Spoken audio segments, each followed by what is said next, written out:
cold at the touch, dead in the eyes, no signs of life no more. I put your love under the knife.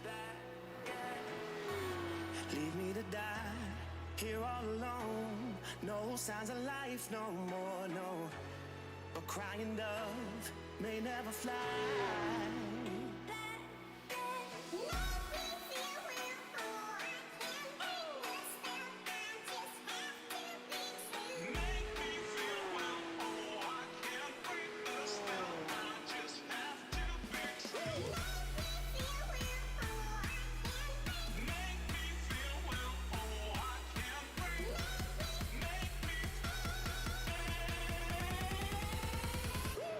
Black and white.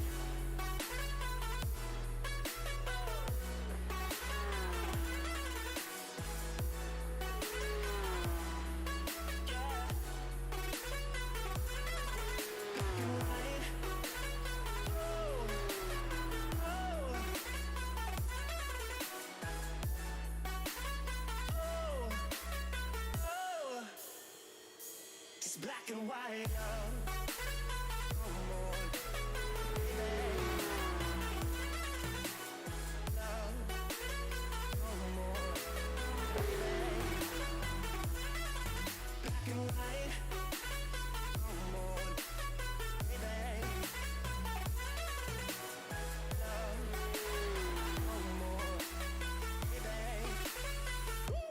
Black and white, just let me go. It's only right. For all I know, it's only matter.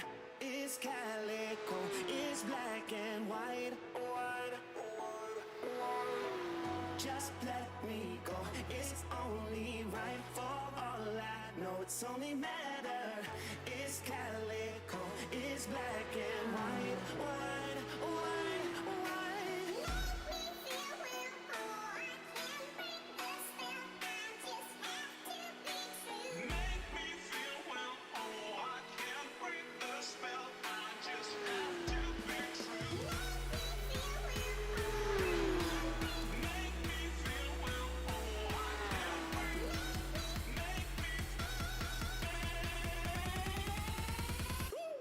Black and white.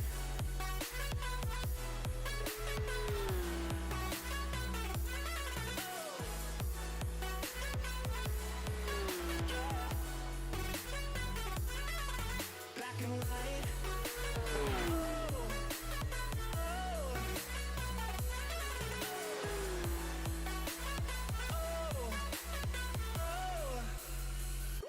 It's black and white.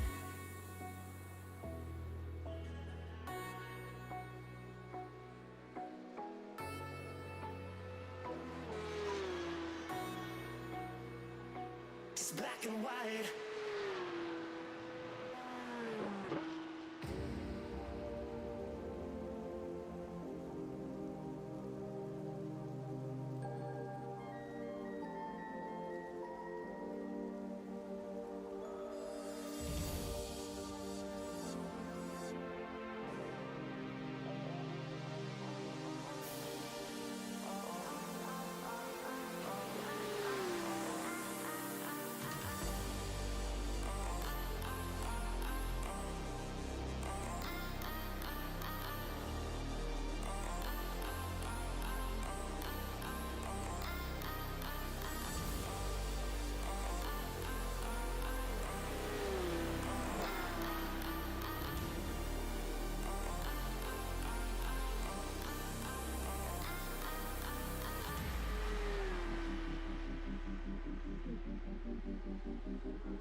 Good evening, everybody. Good evening indeed. Welcome to Simracersworld TV and welcome to the final round of Season 4 of the Porsche Club of Great Britain Sim Series here on the channel. This is the last time we will be broadcasting this championship on the channel as well as we start to close our doors at the start of 2022. But for one more time this season, I am Chaz Draycott and I'm delighted to be joined by Peter MacKay as ever.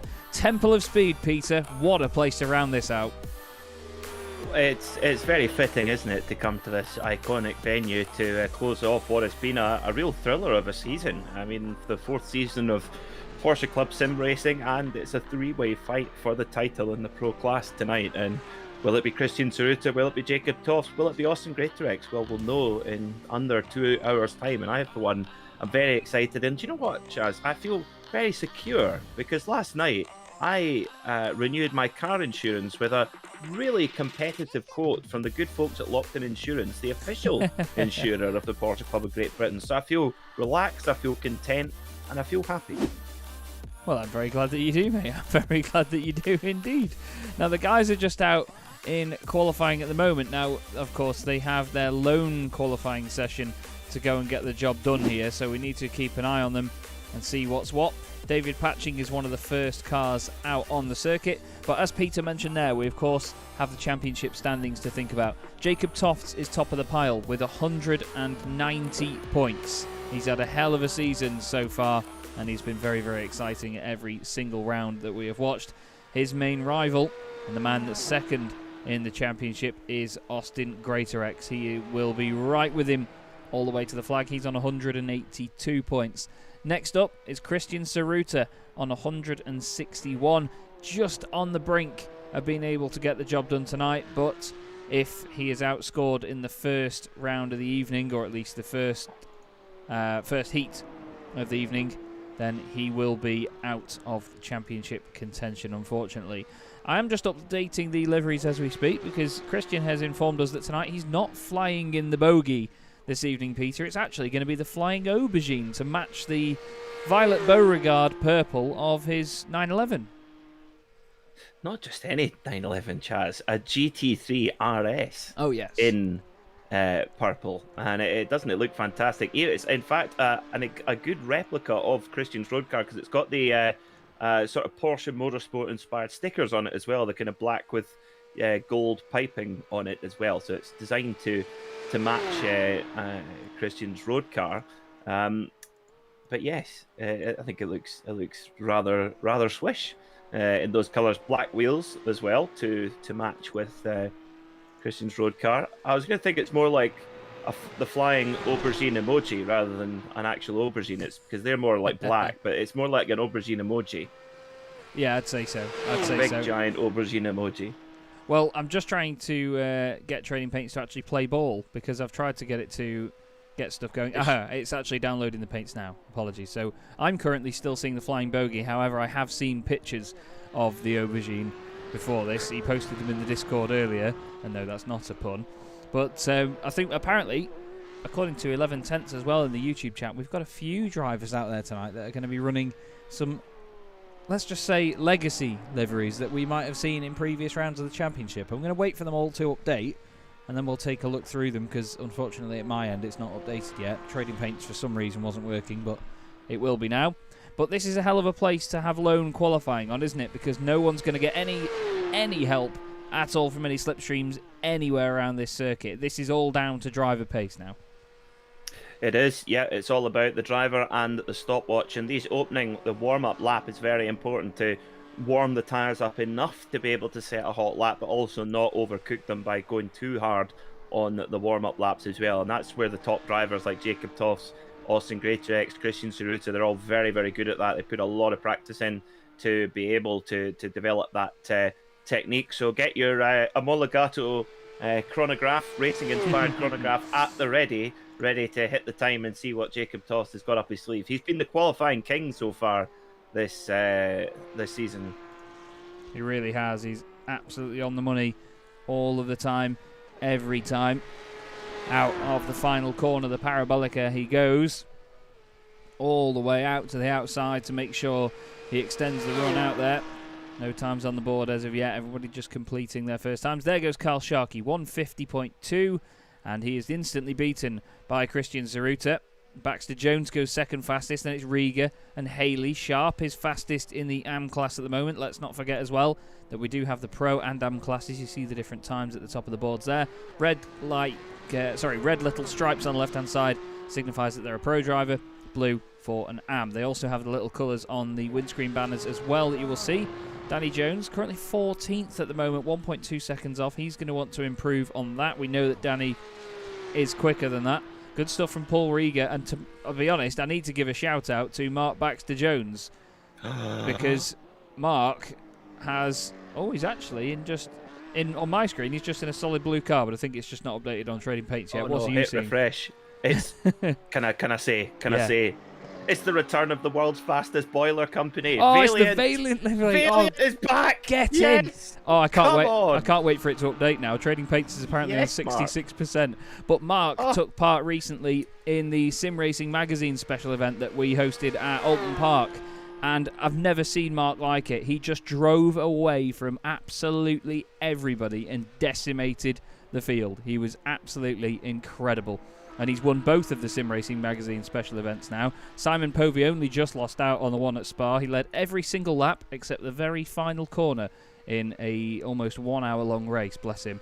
But speaking of Sim Racing Magazine, by the way, I must give a quick shout out actually to Andy Marston's brother-in-law. His name is Dave Cook. It's his 65th birthday today, and he's watched every single Porsche Club of Great Britain Sim Racing race with us two on the mic. So thank you very much, mate, and we hope you've had a fantastic birthday.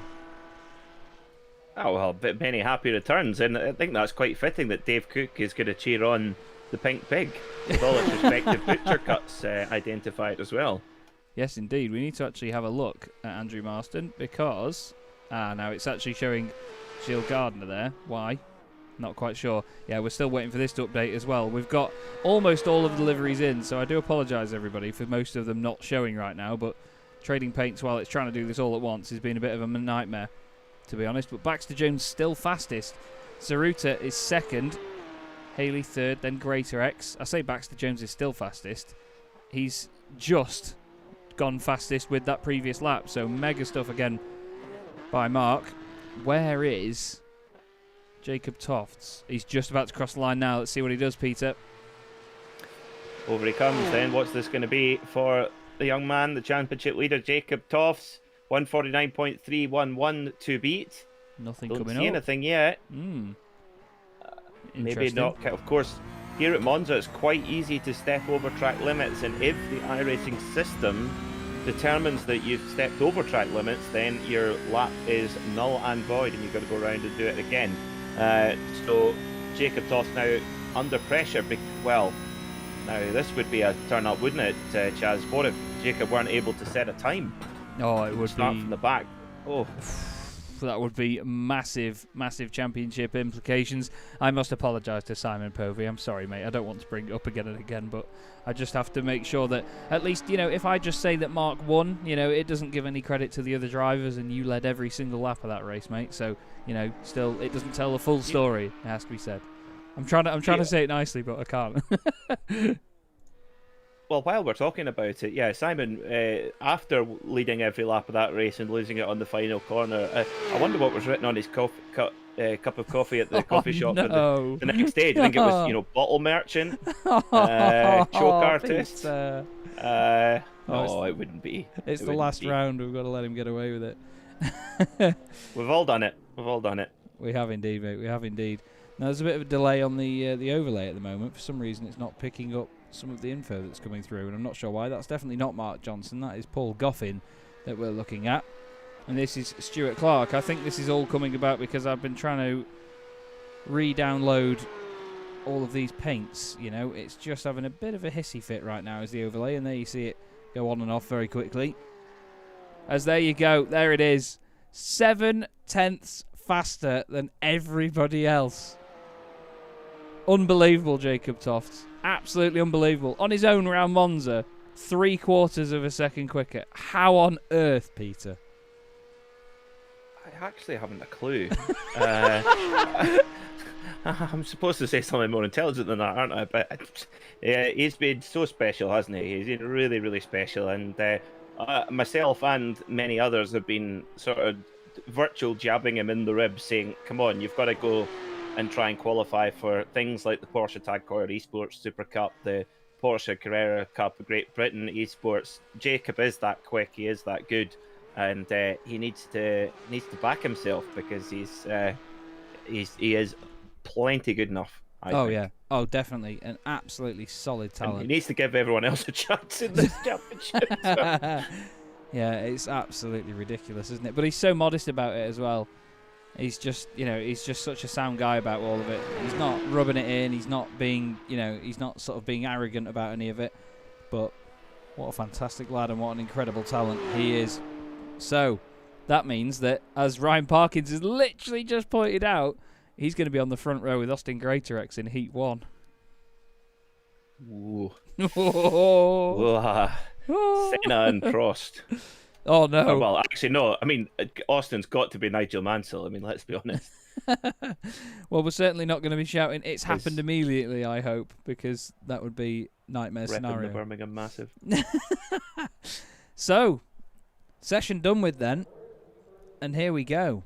So for the first time tonight, everybody, this is your grid. Jacob Toft's on pole position with Austin Greatorex alongside him. Stephen Haley and James Cummings make up row 2 ahead of Johnny Elia and Byron Crawford. Then it's Luke Holroyd and Tom Slater, Stephen Kershaw and Stuart Clark, Andrew Shepherd and Heinz Mayer round out the top 12. Then it's Mark Bowe alongside Fausto Pinto, Andrew Soper and David Patching, with Ralph Mayer and Peter Brill on row 9. Gilles Gardner then lines up 19th on the grid and will be at the back of the pack for this first race of the night.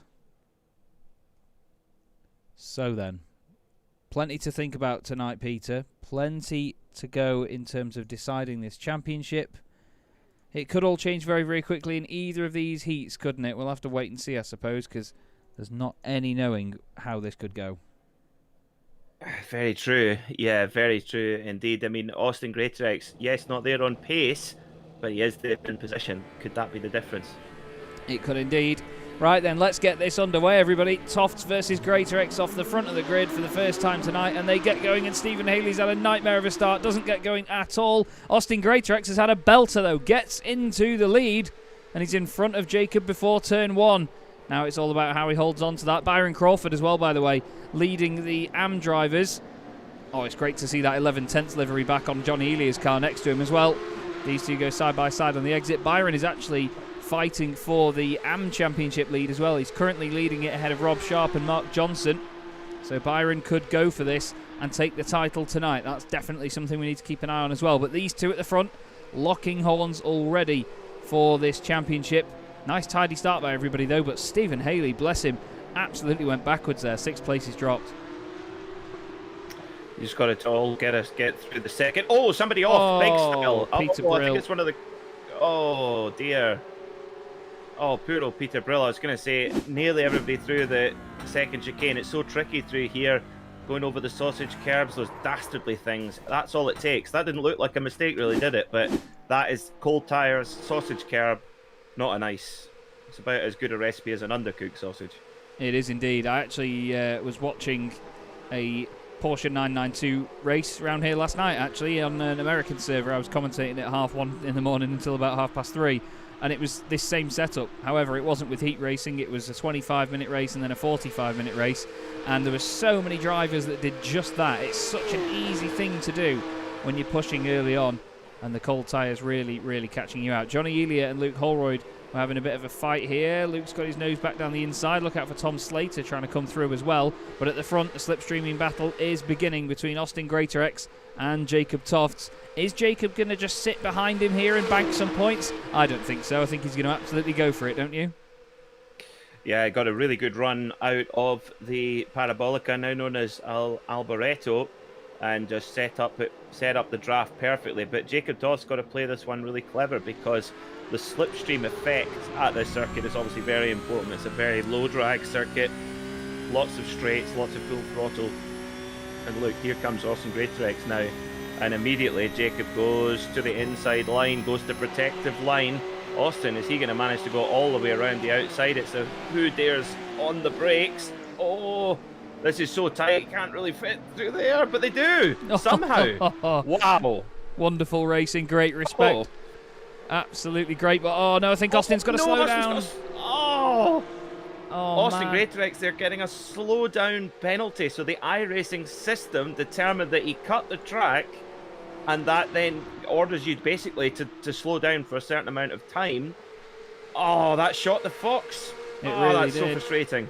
we'll have to see how he recovers from that. Now, behind Johnny Elia, you can't see much of it right now, but there's an absolute train of machines chasing him down. It's Tom Slater, Stephen Kershaw, Stephen Haley, Stuart Clark, Heinz Mayer, Mark Bowe, Andrew Shepherd, and Fausto Pinto. Neither of them covered by more than half a second between each car. It's an absolute wonder train. Look at them coming out of here. Oh no, Slater's sideways. Slater's binned it and he's been collected by Kershaw. Kershaw comes back on. Oh, does he? Whoa, into the wall. Oh, I had to say it, didn't I? Tom Slater bins it on the exit. How many times have we seen that, Peter? Oh yes, all too often, unfortunately, at the Ascari chicane. Ah, what a pity for Tom Slater. Of course, joined the championship last season. Really been a revelation. Is Andrew Shepherd in our favourite, I think, Chaz, the Scuderia Chicken House. Yeah, that's got to be our livery of the season, I think. I think so, yeah. And it's just a really cool paint. I love the colours on it. It's a lovely combination as well. But Mark Bowe's having a look up the inside. Oh, so there's Mark Bowe. Well, that must be a bit of a complex for Mark Bowe. Oh, no! Look, it's bouncing across the circuit. Bish, bash, bosh. Oh, dear. Oh, that was Luke Holroyd, and I believe he might have got together with Johnny Elia there. Fausto Pinto might have been involved in that one too. Let's have a look. Just looked it on the throttle. Bad luck. Oh, Mark Johnson. Really bad luck. Actually, was that Mark Johnson? No, it was Mark Bowe, wasn't it, that got in contact there with Luke Holroyd. There's a lot of damaged cars making their way back around. Oh, that's such a shame. Oh. That is a big shame for Luke Holroyd. It's been a tricky season for him. But good to see that he's got the Brumos helmet on, though, which is good. Yes, indeed. Byron Crawford right now, by the way, absolutely flying in this race. He's still in front of Austin Greatorex. This isn't what Austin needs, and Byron doesn't have to be there, but at the end of the day, he's had some brilliant pace. I mean, he was very impressive last season, had a fantastic turn, really developed as a driver, and right now, he leads the AM Championship, and he is on his way to taking that title. He's 7 points clear of Rob Sharp, who is not in this race. I believe he's in the second heat, so Byron doesn't have to worry about his rival being on track with him this time, but fourth overall with only Greatorex, Cummings and Tofts in front of him. What a drive that is. I must say as well, James Cummings, he's also been an absolute star so far tonight, hasn't he? What brilliant pace from him. It certainly, yeah, absolutely. He'll be up there in second position, and he's clung on to the back of Jacob Tofts. Now, that is something we cannot really say very often, but it does show you now, nothing against James. You're right, he's driving superbly, but James is making full use of the nature of this Monza circuit with the powerful slipstream effect. The car in front basically punching a huge hole in the air makes it easier for the car behind to accumulate speed. You'll see it a lot if you watch NASCAR or IndyCar. The draft is very pronounced there. Not so much in this form of racing, but still has an effect as the walking wounded Mark Bowe and now Stephen Haley all trying to recover from that incident earlier on, but oh dear. Yeah, that oh car dear, oh dear, oh dear. That's not what we like to see. No, Mark Bowe just had a moment as well. Greatorex recovered to third. Very impressive. Yeah, he's finally got past Byron Crawford. I don't think he made it that much of a challenge for him, but now, of course, Austin needs to go chasing after Cummings and Tofts.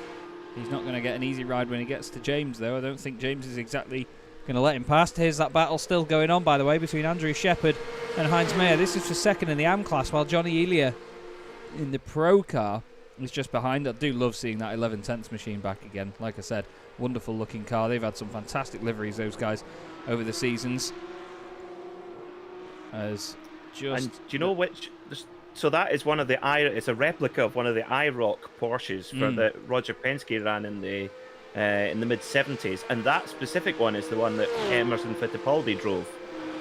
They did swap the cars around, but that sort of tan brown, heating aid brown kind of color it was Emerson Fittipaldi, and the car actually ended up down in Latin America and was owned by a certain P. Escobar Esquire. Oh, was it now? So that's probably why there's such a queue lining up behind him. They think he's going to sell something out the boot. Doesn't stay certainly close to the white lines at the edge of the circuit, does he? But it's for sale at the moment. 3 million quid. Is that one car. 1 million quid of that the car? You'll look in the door linings. You might find a surprise. Why is it 400 kilos heavier than it was in race trim? BOP, Escobar's BOP. Oh, I like that. I like that. Payments. Absolutely wonderful stuff. But I must say as well, Mark Baxter-Jones, by the way, did want me to shout out livery-wise as well, because Johnny Elia produced his wonderful livery, the Valiant livery that we've seen. We will see in the second heat. Heinz Mayer's doing well as well. He's in 6th place. Fantastic stuff from some of these hand drivers as well. 3 of them in the top 6. Andrew Shepard 2nd place at the moment in this Scuderia Chicken House car. Still makes me laugh every single time. It's one of his mates' teams, I think he said, at Imola. So he's just basically said to him, yeah, you can run our livery. Has a bit of a moment there, though, through Lesmo too. And now Heinz has got a run on him. So too is Johnny Elia. Johnny's going to be having to focus very hard right now. I love watching cars like this at Monza. Look at them darting around through the shadows. It's absolutely brilliant. Yeah, I think Johnny Elia is getting quite frustrated here. It seems he's kind of driving, not erratically, but definitely with a degree of impatience. He feels like he's being held up behind Ralph Myers, so trying to find his way through. And this is where you got to really, this corner is so important, the Alboreto Parabolica. And go for, there you go a nice wide entry, get on the power a bit earlier. Oh, nice. Oh, well done, Johnny Elia, what a move. Gorgeous. Can he get enough of a run now on Meyer? That's the thing, it's now an absolute straight drag race. Get a bit of side draft, Boogie. Get right up there, a bit of side draft, but oh, this is going to be very, very tight as well. Elia's going to have to be very brave on the brakes. Looks to be giving away a little bit of top speed there, Chaz, with the damage he's got. Yeah, for sure, I'd say so. And you mentioned side draft there, actually quite an interesting point. Cause oh, hello! Because in the race that we had last night here in the league that was at Monza, there was actually a lot of conversation about that, because one of the drivers very obviously moved over on the straight, caused a massive accident between 2 of the cars. And it was a horrifying hit. Happens. Oh, I absolutely. It's one of my favourite things in the world, right behind Angel Cake. But no, it was certainly... Is it like me when... Oh. Is it like me when Christian did a flick turn? Yeah, you know what? I actually watched that back the other day because I still couldn't believe how sincere your reaction was to it. But totally. I was totally like that. And the side draft, yes, you can get some in these cars, but it's very, very minimal. And I think, to be honest, some of these drivers are giving a lot of space at the moment, which is great to see, because we have seen a few moments, haven't we, earlier on in the championship and even in previous seasons where drivers will move over on each other in a straight line, and all we can do is question that. Very true. Very true. Picked the wrong time to fill my mouth full of Milky Way Magic Stars there. Oh, brilliant. Well, Jacob Tofts, to be fair, speaking of stars, he's currently got a 1.5 second lead over James Cummings, who's doing a mega job at the minute. He's still just about matching Austin Greatorex for pace, although that's a complete lie, isn't it, Chaz? He went a second quicker than him last time. Austin Greatorex did a 1:49.5, while the guys in front did 1:50s, but he's still doing that now. 1:49.8 for Austin Greatorex, 1:50 dead for James Cummings, 1:50.2 for Jacob Tofts. So these pair actually closing in on him tiny bit after tiny bit, but there's only a few minutes left to get the job done if he does. And then look at the gap back to the other guys. It's unbelievable. Yeah, I tell you what, Austin Greatorex has done well to recover from that, really, I'm sure, very frustrating slowdown penalty as Elia takes a look up the inside. And to be very fair to Andrew Shepard, gives very good room and racing respect. Oh, it's that the opposite doesn't happen behind. Or the opposite does happen behind. Poor old Mark Bowe. Yeah, He's been biffed and bossed around today. Soap has gone straight on. Then, crockery direct. Oh dear indeed. Oh, croc. Oh, Machin. But that was, I believe, Ralph Meyer, wasn't it? Or Ralph Meyer. I realised I've been saying their names wrong all season. I'm sorry, boys. Right now, Austin Greatorex is close right up behind James Cummings. Is James going to fight it? I think not. That's really fair of James, to be honest with you. He gives enough room. But is he going to try and have a go back at him? That's going to be the next question. Oh, that looked close to be a slowdown. Yeah, James is not backing off here. He's not saying, he's in a championship fight. I'll leave him be, I'll let him go. He's thinking, right, you know what, Austin, stuff you. I'm as quick as you. I'm going to race you. This is not what Austin needs, is it? Yeah, this corner specifically is really important because he needs to try and get the power down. You can see he's pushing there right onto Yeah. the white line. That's quite slippy down there as well, and immediately ducks to the right. Now, what Austin Greatorex is doing there, folks, is trying to break the slipstream to the car behind. So basically, Austin is punching a hole in the air, which James Cummings' car can then drive through with less resistance. And I tell you what, Greatorex appears to have defended that Awesome. very, very well. Without any silly weaving along on the straight or anything like that, which you often see. That was firm, fair, really impressive stuff. Yeah, he's putting the car exactly where it needs to now to just minimise any tiny advantage that James Cummings might be able to get out of this situation. And he's doing a really good job of it, is Austin Greatorex. You can see Jacob Toft's up ahead, 3.3 seconds now, the gap. But he's going to push hard now. You can bet that this is going to be some of the fastest we have ever seen Austin drive. Car 13 certainly hasn't been unlucky for him so far. He's been brilliant this season in that gold machine. I really hope that we can see a strong fight between those two come the end of this. Johnny Ely is still stuck in the middle of this fight. He's right behind Heinz Meyer in the other crockery direct car, the fragile machine. Fausto Pinto behind in one of two very purple Porsches in this race meeting. Fausto's really crept up the order, actually. He's the second highest mover in the field with 7 places gained from 14th on the grid. The man that's actually gained the most is actually Ralph Meyer in the 990 car. 8 places gained for him. Brilliant stuff. Very impressive, yes, indeed. And what a recovery from Tom Slater. I thought he was dead and buried, actually, after that huge crash earlier on, but he's fighting on. Fantastic stuff there from Slater in the Jemison Whiskey car. And he's going to have a look at the inside at Ascari. You've really got to be bold to get this one done, and decides, no, that's maybe not so wise, but he's right on the boot lid now of Ralph Meyer's machine. Yeah, he forced him into a bit of an error there. He went a bit deep on the exit or the entrance of Ascari. We need to look a bit further forward because his brother is currently under attack from Johnny Elia coming onto the start-finish straight. Johnny's car a little bit out of shape there as he gets onto the power. That damage is definitely hurting him from the earlier incident. But look at them all now, one behind the other, trying to weave a little bit down the straight.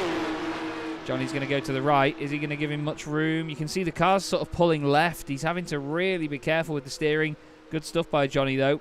Gets alongside, nice and smooth on the brakes. Down the inside he goes.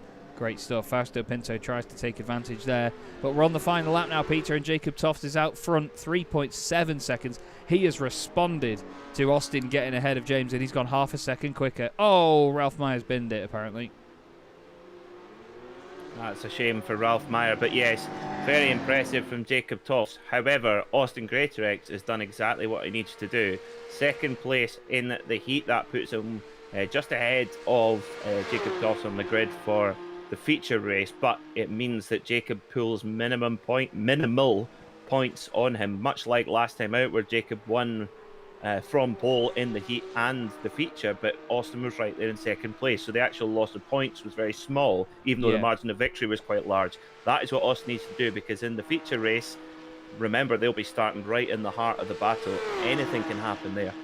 Yes, indeed. This is going to be 15 points for Jacob Toft, and it's going to be 14 for Austin Greatorex, so only 1 point difference between the two as of this race. But once again, everybody, Jacob Toft takes another emphatic victory. Awesome drive. Austin Greatorex, what a brilliant recovery that was. Very well done indeed. That slowdown early on killed the fight. James Cummings, awesome podium for him. He'll be over the moon with that one. And Byron Crawford moves one step closer to winning the AM Championship. That's exactly what he needed to do. And Johnny Elia somehow, in his battered and bruised 11/10 car, has somehow come out on top of this lot. What a tenacious drive there from Johnny Elia. Really impressive as well. Fighting to the bitter death.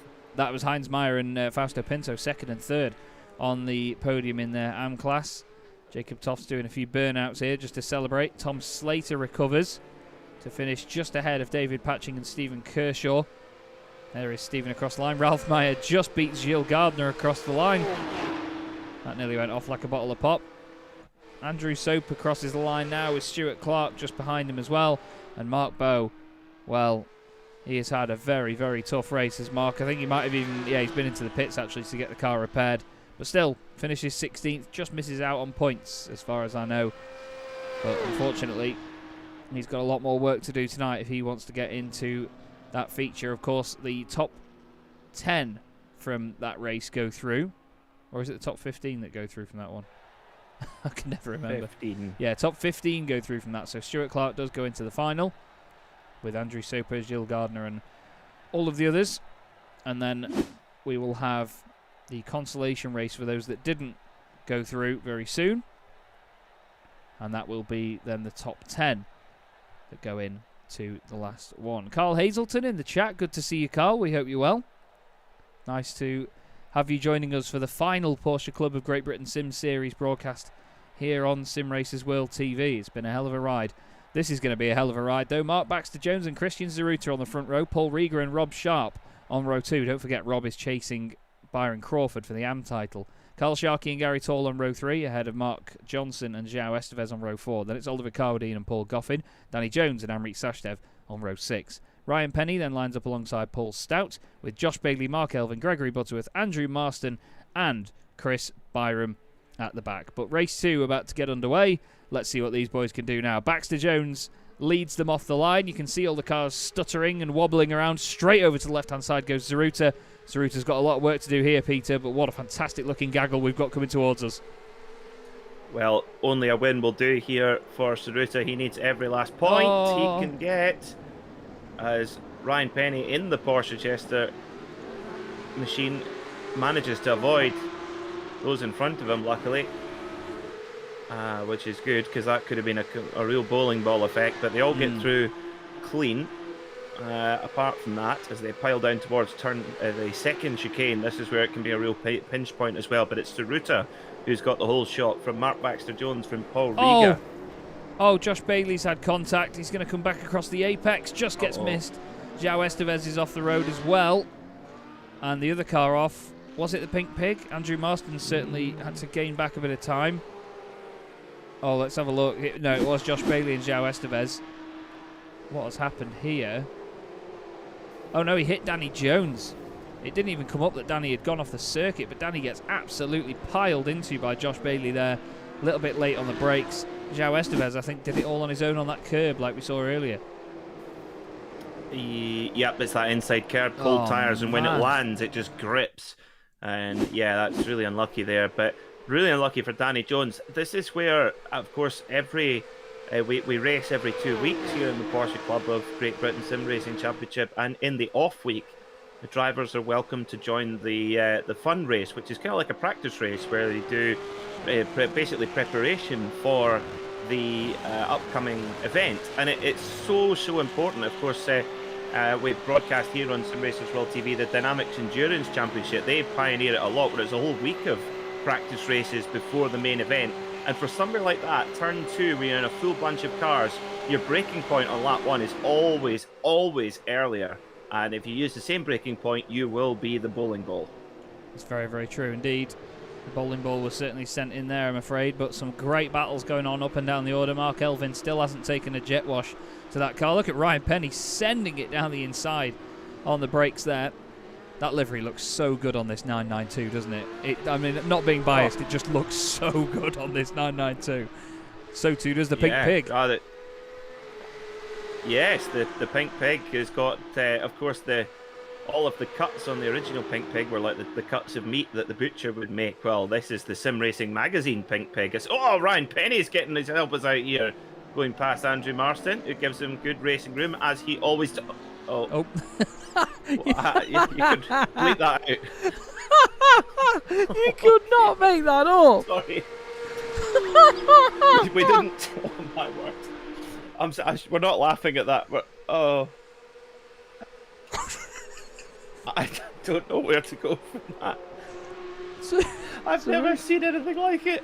Christian Zeruta leads the race. Mark Baxter-Jones is second. I can't breathe. Paul Rieger's in third place. Chris Byram's off. I should add, and you're going to have to back me up here, Chaz, in the interest of continuity. Andrew is known as one of the safest. Oh, yeah. Oh, 100%. Drivers. In fact, he was winner of the Midas Simulations Cup, which was for the safest driver 2 seasons ago. So that is really out of character for him. Yeah, oh, definitely. He probably wouldn't have even known that Danny had gone for the move there, because, of course, he was focusing on what Ryan Penny was doing. Maybe Danny turned in on him. We didn't see the full picture, but Yeah, that was unbelievable timing. I mean, some of the stuff That's getting clipped. Oh yeah, I'm sure a lot of you watching would have.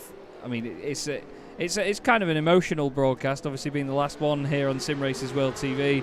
But I tell you what, anyone that has been with us since the very first broadcast we did for this championship will know how much of a fantastic ride Peter and I have had with our puns and magical timing. But I think that highlights all of it, doesn't it? That was an absolute belter of timing as things go. That was. I still stand by my point that Andrew always gives fair racing room, and yes, the Sim Racing magazine Pink Pig. It's got where all the butcher's cuts would be. It's got the different sections of the magazine, like interviews and features, etc. So very cool, very quick turnaround of the paint as well. Now, there's one other paint that I would like to draw your attention to, Chaz. If you look to the left-hand side of Carl Sharkey's car, you might read something. Does it say "Shut up, Chaz, and stop looking at the detail in such livery"? No, it's better than that. The detail in such livery in detail. I do like the black and gold on it. That's very cool. It's very JPS. Yeah, it looks like it's a Porsche Sport Directory livery, is it not? Right, what does it say? Chaz, we found your first Porsche. Right. We should explain that the Porsche Sport Directory, of course, is a new directory for, just as the name suggests, for Porsches, and actually all of the JCT group advertised on there, and also Porsche Centre Chester, which of course you know from first-hand experience, Chaz, is the ultimate Porsche Centre, not just in the UK but in the world. It is. It absolutely is. And you know, Carl and the guys were very, very kind to me when I went up there early in 2021. There is a video of said day on my YouTube channel, and if you want to see me and my brother getting absolutely scared to death while we're behind the wheel of a Taycan Turbo S, then go ahead. Now, it's your dad's face that's still the dad's reaction is still the best. That's still my favourite. Cynical dad, it won't be that fast. Oh my! Well, my dad's reaction didn't make it into the final video because he didn't want it to go everywhere. I only showed you that. But oops. Hopefully at some point the world will see that, because it was absolutely, like Peter said, cynical funny. Dad thinking, oh, it's just an electric car. You know, you know what your dad's like. Your dad's always seen something quicker, dad's or always right something well. better. Yeah, he's seen it all, done it all. Yeah, exactly. Scared the absolute life out of him. But still, absolutely wonderful stuff. To be fair, get yourself down to Porsche Centre Chester and test drive the Porsche Taycan and ask for Carl, and he will absolutely not give you a discount. He has to say it one final time, Carl. We love you. We absolutely love you. Paul Rieger's just gone past Mark Baxter-Jones, and I think Mark had a slowdown penalty there, which is why that looked so easy. And I think Christian Ceruta's going to sort of have a wipe of the brow right now, Peter, because he was certainly under a lot of pressure there, wasn't he? Well, he doesn't need to wipe his brow, because I'm sure he's wearing Stan 21 racing overalls, which of course keep you cool under pressure and protected from any spontaneous fires. Of course, Stan 21, the official racing outerwear of the Porsche Club of Great Britain. You could not... For where you sweat. There is no smoother way, everybody, honestly. If you ever need anybody to do marketing or just voiceovers or adverts, whatever, if you want to slide a pun in or a plug somewhere, Peter MacKay is your guy, I tell you that, honestly. Absolutely brilliant. I still stand by the French, the insurance one being the best, for what you crash. Lofton Insurance, yes. For what you crash. Absolutely brilliant. Now, just ask Colin Witten, he'll tell you. Oh no. He got a replacement though. Oh, did he? Yeah, a really nice one. In fact, nicer colour actually, I thought. The new one's a much nicer colour. I thought it's a lovely navy blue. It's lovely. Oh, well, there you go. It's always good. Nice silver lining for that situation. Speaking of silver lining... All he does is win. Yes, he does. Rob Sharp is certainly at the sharp end of this right now. He's having an absolute belter of a race amongst all of these pro-class drivers. Oh, hello. What happened there? I think it was Josh Bailey having a twirl again. Nothing came up on my screen for some reason. I've had nothing on the event viewer. I think he might have not gone slow enough for it to pick it up. He was doing more than 360 degrees of rotation in the middle of the second chicane. Oh, heck. Well, luckily he's not collected anybody. He is a lap down on these guys, so he's not fighting them for position. But right now, It's very spread out from about 9th downwards. Chris Byron, by the way, despite that off earlier, he's gained 10 places from where he started. He's having a really, really good run here, is Chris. We've seen some fantastic races from him this season. He's just had a lot of bad luck, hasn't he? Yeah, as we call him, the Fresh Prince of Bel-Air, Chris Byram. Always got the coup de Chris. He's always got the really cool liveries on there. As look at Amrik Sashdev having a look up the inside of Bailey, who of course is a lap down. So although the rules don't necessarily state, it is always good manners to move over if you're a lap down. But actually now Amrik can use a little bit of benefit there, can use Josh Bailey to get a bit of a slipstream as well, which he is doing absolutely that, and through up he goes now. But back at the front, Saruta has been reeled in by Paul Riga, and Mark Baxter-Jones is right there as well. And Saruta is, I tell you what, he is, we joked about, well, no, we don't joke, I'm sure he is wearing the finest Stand 21 protective gear, but he's resisting the pressure very well, and we know, don't we, Chaz, how good Paul is on the brakes. Oh, yeah. Latest breaker in the land is Paul Riga, and I'm sure Christian will be fully aware of that. Well, there was that one time where we bigged him up all evening, and then as soon as he got to the hairpin at Hockenheim, he took out about 6 cars. Oh no, that was in the Riga practice corner. race. Yes, yeah. Oh, look at the run that he's got. Look at the run that Riga got there. That was absolutely glorious out of Lesmo too. He's going to take Mark Baxter-Jones with him, and we did say a win is all that Saruta. Well, not all that he needs to do, but a win is the only thing he can do. Riga defence to the inside. Whoa, it was great stuff by the pair of them to still make the corner and somehow not have contact, but yeah, that was hard defending by Riga there. He's backed him up now into Baxter-Jones, and look at that, Riga's got half a second already over the pair of them. It was clever stuff, I must say, but very, very hard racing that. I tell you what, Paul Riga, he reminds me of Max Angelelli. Max the Axe, they used to call him, because he was on the track. He was absolutely ruthless, and that move there is not a word for it. That was ruthless. Oh yeah. But Paul off the track, he's just the most softly spoken, nicest guy ever. And on the track, he just puts on this mode where he's just like, I'm going to give you nothing. But Christian very cleverly saw it coming, and I'm sure if we look at the onboard, you would see him lift off there to give a little bit of space and keep himself in the game. As that's two positions gone, but this will probably be quite frightening viewing, I would think. I'd imagine it will be. Staying on the left. There he goes. These things are flying down there. You know what? From that angle, before he actually hit the brakes, he did give him enough warning to react to, I'd say. But yeah, it was borderline, wasn't it? As Baxter-Jones is now second, Carl Sharkey is right behind Saruta as well. This is not going how Saruta wants. If it finishes this way, he will not be in championship contention, I'm afraid. Pretty much confirmed that way, isn't it? Especially with Tofts winning his heat. Christian needs to match him on points here to be within a shout of this. And oh no, Chris Byram's had a problem. He had such a great run. He's had a bit of help there, I think. Oh, Amrik sends him around. Instantly back on with it though for Chris. No rest for the wicked, eh?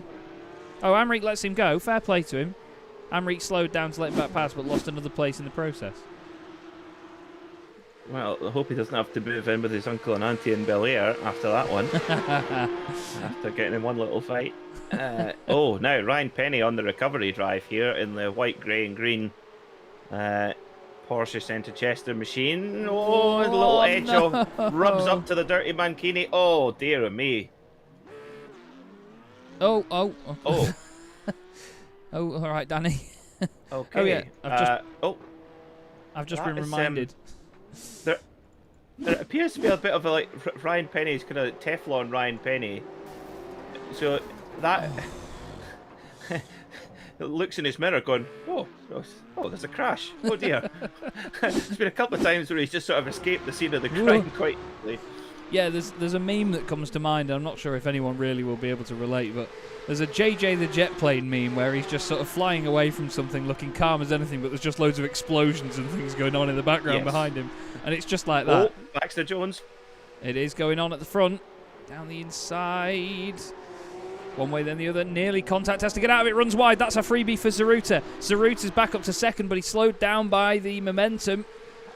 Sharky now right behind. Look at that by Gary Tall. Lovely slotting in there just behind Rob Sharp, just in front of Mark Baxter-Jones. What a fantastic group we've got here at the front. Mark Johnson just on the back of this as well with a fantastic view of it all.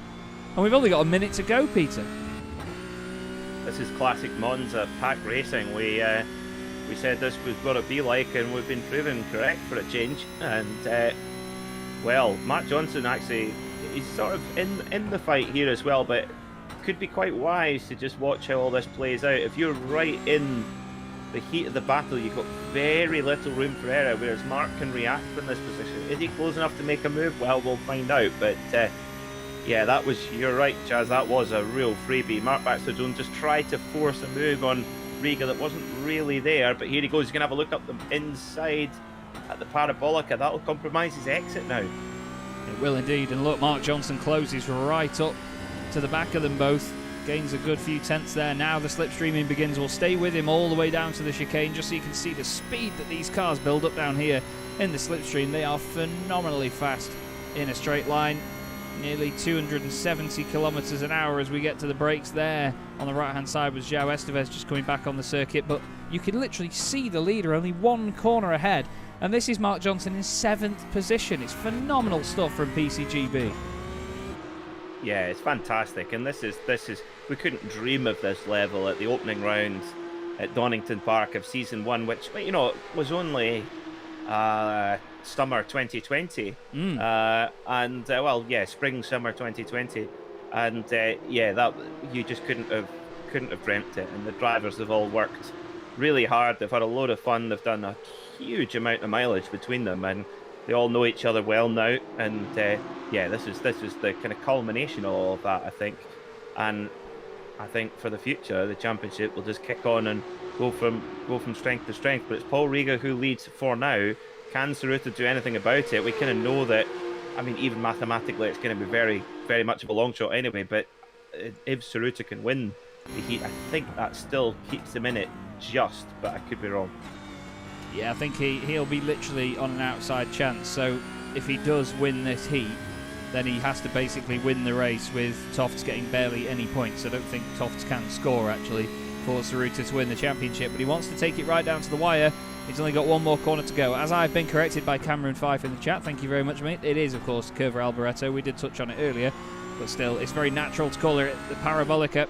And out of said corner anyway, whatever you want to call it, Paul Riga takes a very impressive victory, third on the grid to first. Christian Tsuruta finishes second. I think his championship's out the window, unfortunately. Carl Sharkey third. Rob Sharp wins in the AM class. That's important for him.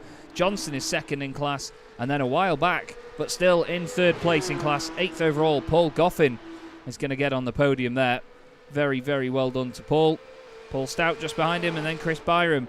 9 places gained still after a couple of offs. That's a hell of a drive through the field, to be fair, Peter. Carwadine finishes 11th, Sashdev 12th, Ryan Penny goes through into the feature. Danny Jones is going to finish 14th after a tough day at the office in that first heat. And then Gregory Butterworth is also going to progress by finishing in 15th position. Good stuff there from Gregory Butterworth.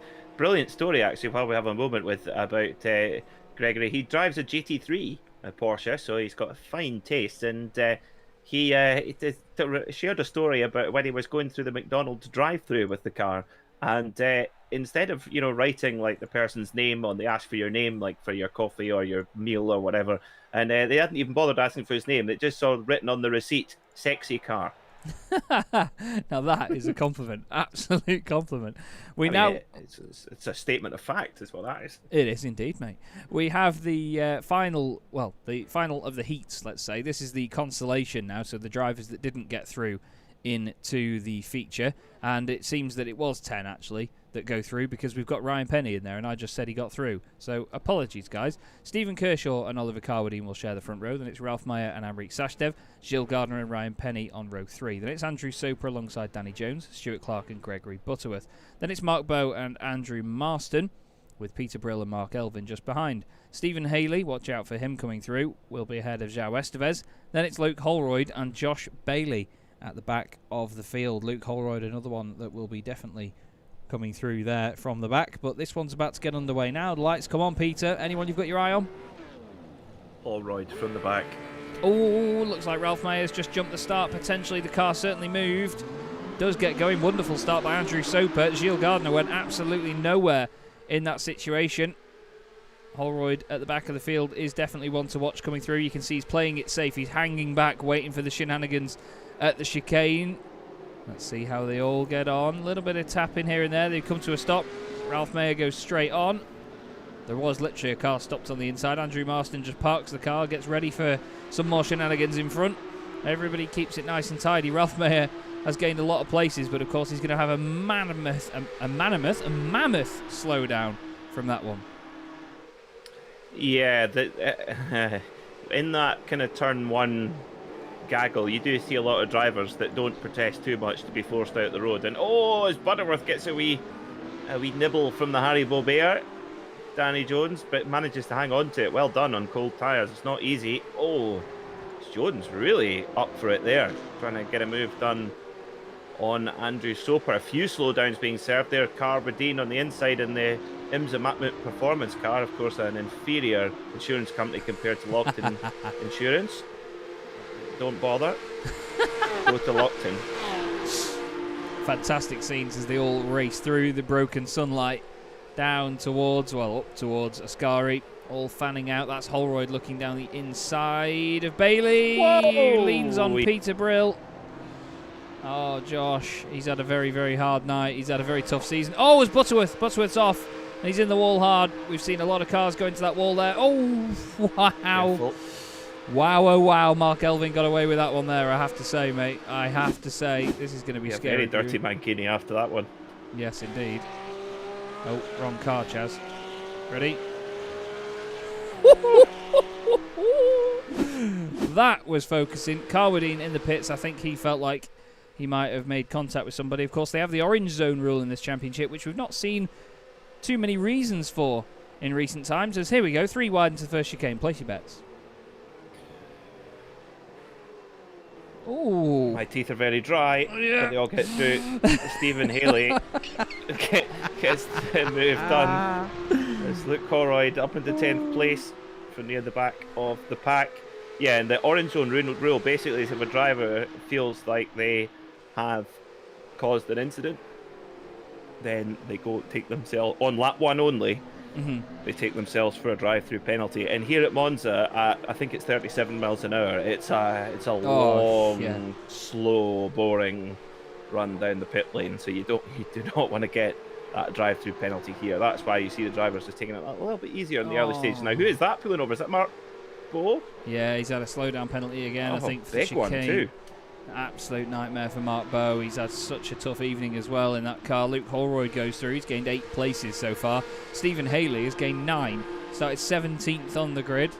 Sorry, 15th on the grid. I can't do maths. But right now, Stephen, yeah, it'll do. He's on the move. He's got Danny Jones behind him, who's gained 1 place. João Estevez has gained 8. Luke Holroyd's gained 8. Stuart Clark, who's currently running 4th, has gained 5 places, but at the very front of the field, Amrik Sashdev chasing down Stephen Kershaw, and Ryan Penny in 3rd position. Fantastic trio at the front of the field.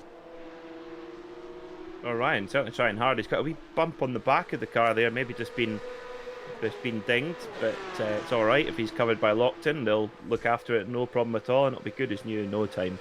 Taken to an approved body shop.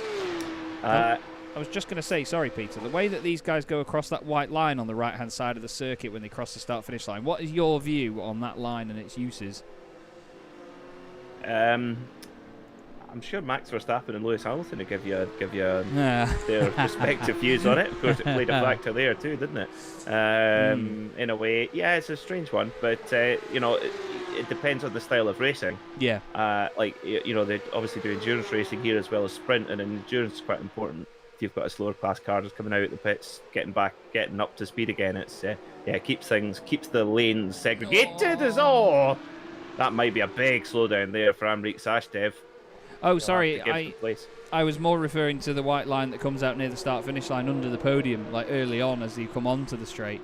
Oh, there's a humongous amount of runoff, but okay, I've seen a lot of series sort of run rules where yes, you can put 2 wheels over that as long as all 4 wheels are not over the line or even on the line, then you can get away with it. But these guys, all 3 of them there, right up to the pit wall, all the way down the start-finish straight just to make sure that they could try and shorten the line as much as possible. As here goes Ryan Penny, looking around the outside of Sashdev. Over halfway through this race already. Let's not forget it's only 10 minutes long, this one, isn't it, Peter? They've not got long to get this done here. So these three at the moment, from where they are, looking good. Whoa, Danny Jones. Oh, squish. Oh, wow. Oh, dear. I think that may be Danny's night done, because that was a hell of a hit. What's the car look like? I would keep going. You never know. 15 cars go through. Seems all right, doesn't it? Get it to the finish, and you'll have a spot in the feature. I think he just ran really wide, carried too much speed on the way out, and yeah, just no chance really. Oh, it just spun him up on the gravel, didn't it? He was lucky it didn't go over, actually, isn't he? Very close, actually. Yeah, very close. But Danny's going to come in and get his fast repair.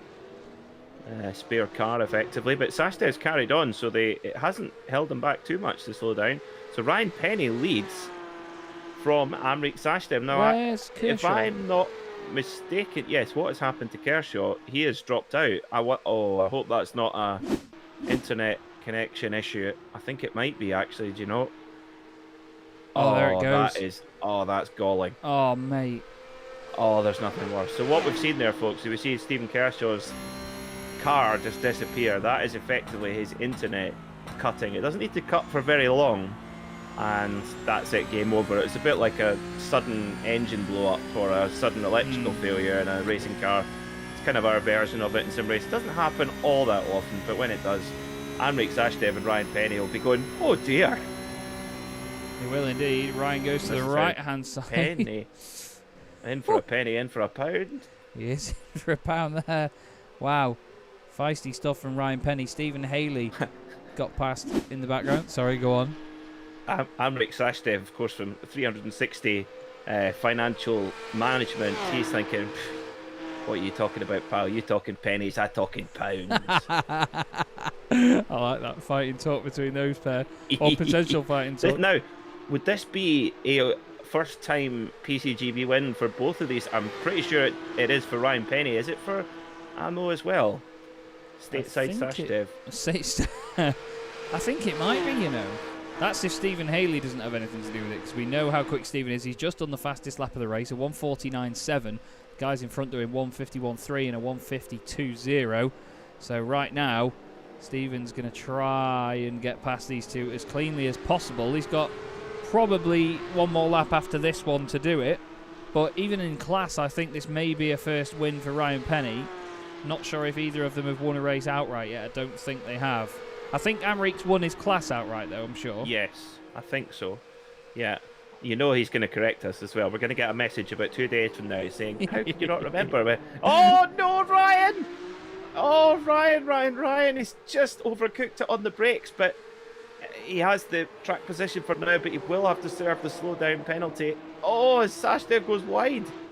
Oh, dear, the tension here. Who wants to win this? Haley's thinking, do I go through here? Do I let them work it out? What do I do?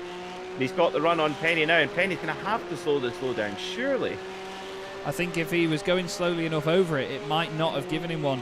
You can sometimes get away with it. It's only if you really gain anything from it. We're on board with Penny. Expect to see Haley down the inside now. We can hear him. There he is. Now, Penny's going to try and use Haley as the key to unlock the door here that is Amrik Sashdev. And look at these boys behind. Stuart Clark, Joe Estevez and Luke Holroyd. Estevez and Holroyd have gained 11 spots each to get to where they are now. Fantastic progress by some of these guys. Haley's gained 13 spots in second place. Well, this isn't done yet as well. This is not done. This is going to be one big bunch finish. And we're going to go right into overtime. It's about 9.5 minutes of a 10-minute race. But, of course, we're now going to go for a whole nother lap. So I hope everyone's got enough fuel on board. Let's hope. But look at this draft boogie. Is it Talladega? No, it's Monza. Well, this circuit was built in 1922 as an answer to Indianapolis and Brooklyn. So it is very much a kind of speed bowl-esque place. Holroyd's going to try and get the cut back here and try and get the power down. He did spin here earlier on. Sorry for bringing that up, but no such problem there.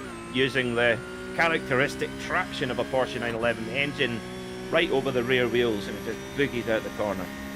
Does indeed. Luke just couldn't quite get the car in where he wanted it.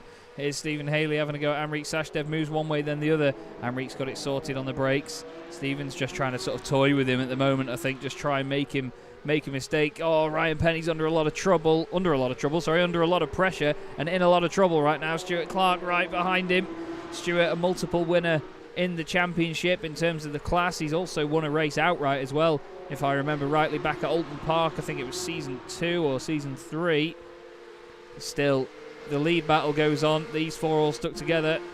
What's Stephen Haley going to do? Is he going to stop Ammo getting his first overall race win? Let's have a look. Amrik parks the car on the apex, though, puts it right where he needs it. Just got to think about the slipstream now, because Stephen Haley's going to try and get a really good run out of here. We know how quick Stephen is. He's had some phenomenal comeback drives. Penny's got a bit of a gap over the cars behind him. Here we go, though, Peter. 1 corner to go. Oh, this is what we come for as well. Amrik Sashdev has it for now. Now Haley pops to the outside as well. Is he going to try and hook it all the way around the outside? But Sashdev shuts the door hard. Stateside Sashdev shuts the door. And is he going to have enough here, Chaz, coming out the final corner? I think he is. I think he might do it. Amrik Sashdev's going to take the win in the consolation race. Get in, sunshine. Stateside Sashdev takes a win. Lovely stuff. Absolutely lovely. Stephen Haley second. Ryan Penny on the podium overall. Stuart Clark is then fourth ahead of João Estevez, Luke Holroyd. Great drives by those pairs. Andrew Soper, Mark Elvin, and Andrew Marston's going to be next up. He's going to get through in 9th place. Then it's Gilles Gardner, Josh Bailey, Peter Brill, and Danny Jones is going to be in 13th position. And Oliver Carwadine's going to get through as well. And then I believe after that it's going to be Mark Bowe. What a great drive, though, it must be said, from Stephen Haley. But Amrik Sashdev and Ryan Penny on the podium, that is a very popular result from where I'm stood. Oh, yeah. I think Amrik Sashdev will be going absolutely bananas right now. And I can actually hear him now. I can picture him just going completely berserk. I'm sure the golf clubs are getting put up for sale tomorrow, and he's going full-time racing. Well, I was just about to say I could hear him getting the golf clubs out. He's going to go for a celebratory few holes. Well, I remember whenever Amrik's had a bad day, he'll say, "Oh, that was tough. I'm going to stick to golf." But he's obviously had a really good day, so maybe he's going to think, "Stuff golf. Let's do some racing." Brilliant. Well done. Well done, Amrik Sashdev. That was talk about intense. Oh my word, a proper packed race. What's the feature going to be like? I don't dare. I don't dare even think what this is going to be like. We're going to have a quick look at some of the results as they come in.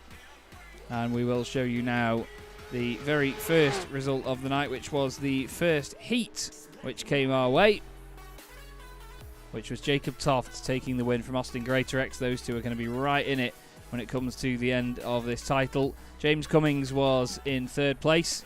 Thank you, SDK. Byron Crawford finishes 4th, important for his championship, ahead of Johnny Elia, Heinz Mayer, Fausto Pinto and Andrew Shepherd. Tom Slater and David Patching, the last cars to go through from that first heat.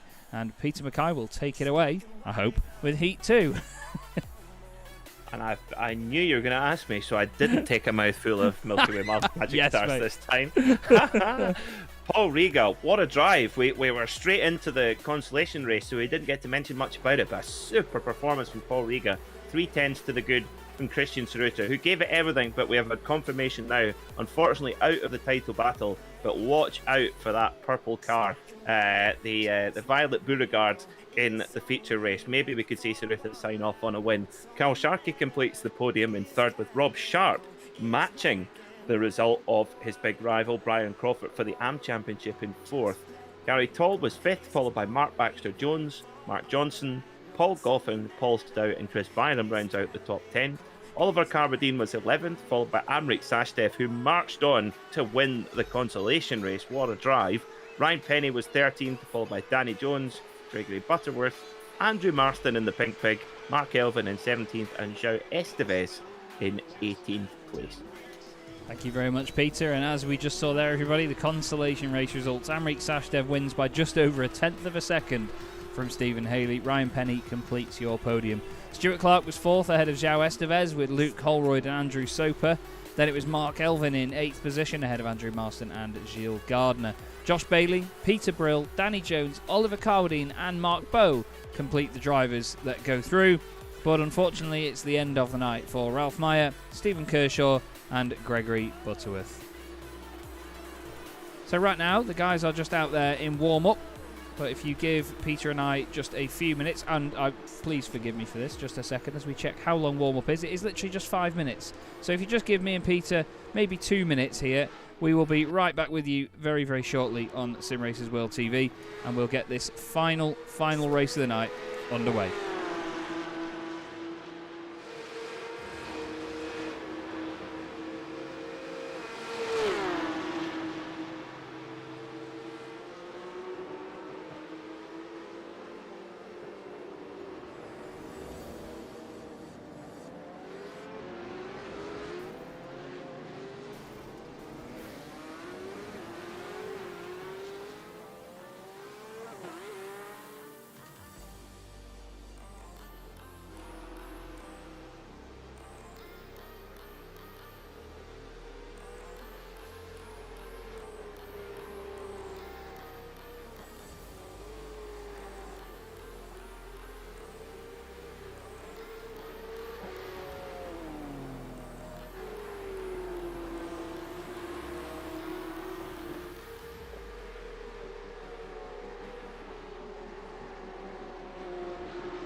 Well, hello again, everybody. Hope you just enjoyed the couple of minutes piece there from me and Peter. I think we just need to slightly chill out a bit after the three amazing races that we've already had. But the whole championship now, Peter, will come down to this. It's going to be one last race.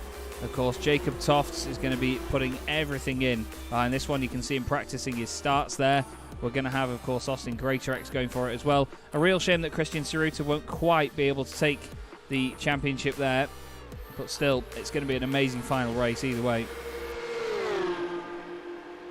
It's going to be fantastic. This is what it all comes down to. And there is a lot of uncertainty here as well. If Jacob Tofts needs to finish 7th or better, that is what he needs to make sure that he is the Porsche Club of Great Britain Season 4 champion. Thank you very much for the info, buddy. Good to know. I was hoping that we'd find out.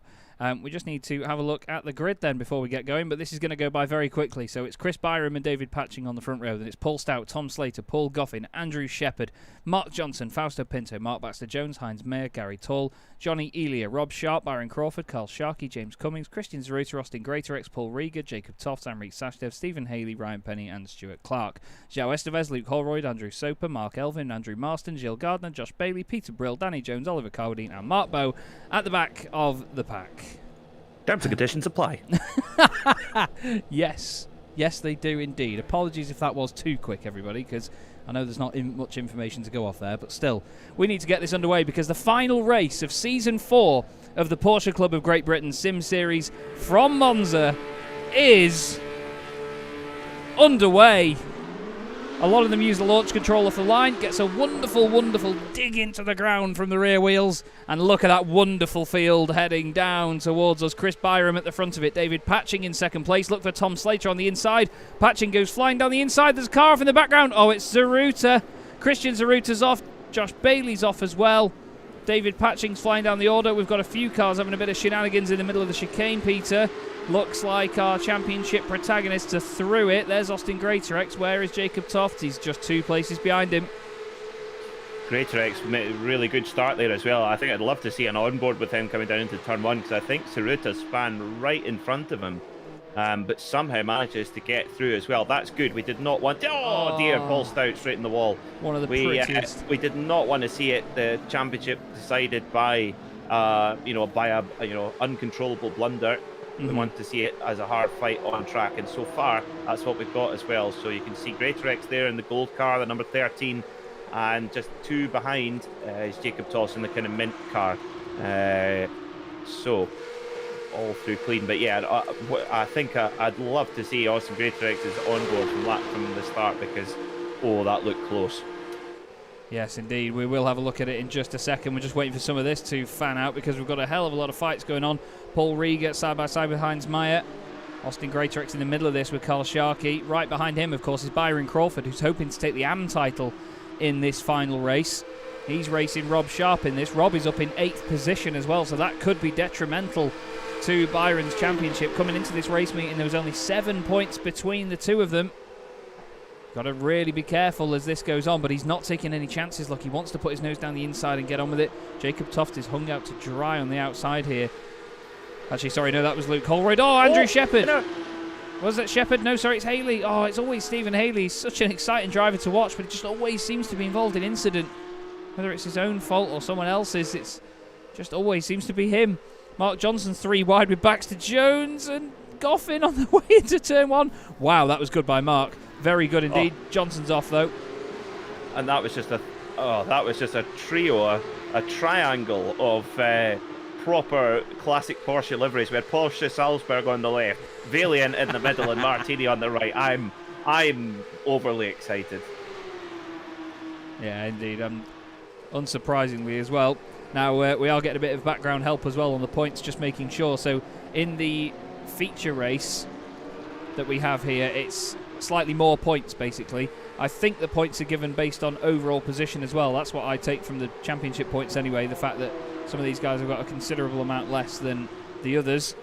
Yeah. But it's going to be 25 points for a win, so we know roughly now. Rob Sharp is in 10th position at the moment. That is 11 points to his name. Right now, Byron Crawford is 14th. That is 7. So that's 4 points difference. So based on the fact that they both won their individual classes earlier on, I'd say they were still even. So that would mean Byron does win the championship by 3 points. And in both in 4th overall as well. So they're absolutely even Stevens from the heats. Oh no, Chicken House is off. Oh dear. Off and Back out. in the hutch. He's clucked it, I'm afraid. Do they go in a hutch? The chickens go in a hutch? A coop. A coop? Chicken coop. Good knowledge there, yeah. It's terrible. Austin Greatorex then. We wanted to have a look at this start. And look, by the way, right behind him, there's Jacob filling his mirrors. Let's see how this looks. Tsuruta on the left. This is what we got at that, the purple car there. The flying aubergine emoji. Now. Oh. Tsuruta just that. Oh that's my. Bizarre. How on earth, Close. Austin? How on earth? Because the thing is, that could have ended Austin's championship as well if he'd have just tapped the front of that car and it would have spat his car over to the left. That would have been it, wouldn't it? Like that would have put him in the pack. Championship over. That is how close this can be. That's incredible. Yeah, and a couple of meters either way, and it could have been Toff right behind him as well. Yeah. It was a bit strange. So Tsuruta appeared to have room, and he was in the middle, and then all of a sudden, the car just spat across the front of the bonnet of, I can't pick out who it was, but looked to be quite unlucky there. Just put contact just enough to tag him around. But luckily, the two protagonists get through, so we can see them have a fight. Paul Rieger's having a super day. He's up to 7th place from 19th on the grid. Wow. Well, of course, a couple of about a month or two ago, Paul was racing in the Dynamics Endurance Championship in this car in 6 hours in Monza. So plenty of track time around here. Oh yeah. Yeah. It's his Italian heritage showing through. Absolutely. But yeah, Paul, what an amazing drive so far. Do you know why? Because in the old days, Enzo Ferrari never used to come to the Italian Grand Prix race day. He would come to the qualifying day, and that was his big appearance. So do you think Paul's like saying, "No, I'm not going to, not the feature. No, I'm going to do it on heat day when all the big brass are here." Yes, indeed. Yeah, he's going to try and show off when all the marketing goes on. But no, I like that. I absolutely like that. Look at them all fanning out down the straight. We must give a shout, by the way, to Tom Slater and Chris Byram, who have absolutely checked out at the front. Although Mark Baxter-Jones has just done the fastest lap of the race, 1:49.6. He's certainly on the move. Riga wants another position. He's looking down the inside of Paul Goffin, second in the AM class so far. Now, where is Rob Sharp and Byron Crawford? Well, they're about 1 or 2 places apart. Whee! Whoa. Byron doesn't need that when he's in a championship fight. He's right behind Rob in terms of position now, so that would put Byron on top as AM champion. And I tell you what, after what a lovely guy Byron is and such a good sport as well, for all the puns that we make about blinds to go, after... Oh, no. Danny, that's James Cummings got hit by João Estevez into the back of him there. Byron Crawford just about gets away with that. I think he'll have had a slowdown. João Estevez certainly has. But I was going to say, after that very popular first win for Byron Crawford, you remember at Donington Park, seems like forever ago now, what a fantastic season he's had, incredible pace, and he's now top of the AM Championship with only less than 20 minutes of racing left to go this season. Yeah, it's really close. It's 7 points is the gap coming into this round between Sharp and Crawford in the lead. And of course, absolutely even Stevens in the heats, both finishing top of the class and 4th overall. And thank you very much to our dear overlord Bernie for helping us out with the points. So we'll be keeping a close eye on that, on how that plays out as well. And hello to Team Bernie, of course, Ernie the dog. So it's Bernie and Ernie, and of course the lovely Mrs. P as well. Sally, hope you're enjoying the racing. We're certainly having fun. Yes, we are. Yeah, and this is kind of what we thought would happen, Chaz, wasn't it? One big long Shinkansen of Porsche Cup cars. Yeah, one of them with fries, please. But yeah, you're completely right, mate. Shinkansen is a Japanese bullet train, you numpty. I thought it was some sort of German sausage. No. I can surely be forgiven for thinking that. It does sound like a German word. Shinkansen. Yeah, Shinken is... It'd be more like Shinkansen. It would maybe make it sound more German, but... The Shinkansen. Yeah. So maybe it's... Oh, you know how we have turkey dinosaurs? I think it's like Shinken, but in the shape of a train. For the kids, you know? That's just how industrial the Japanese are, is it? Just... They don't have turkey dinosaurs or, chicken nuggets. They have meat, train-shaped meat. What have we come to? Takes a new meaning to choo-choo, here comes the train.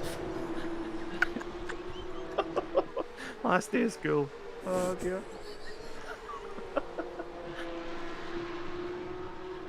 Oh, we get a heck of a liberty, don't we? I'm broken Chaz again. That's twice this season. I can only apologise, everybody. I'm so sorry. I'll take over. Paul Goffin in 7th position in the Martini car, holding off the Porsche Salzburg machine. Mark Johnson and Cal Sharkey looming there. Hear the Jaws music.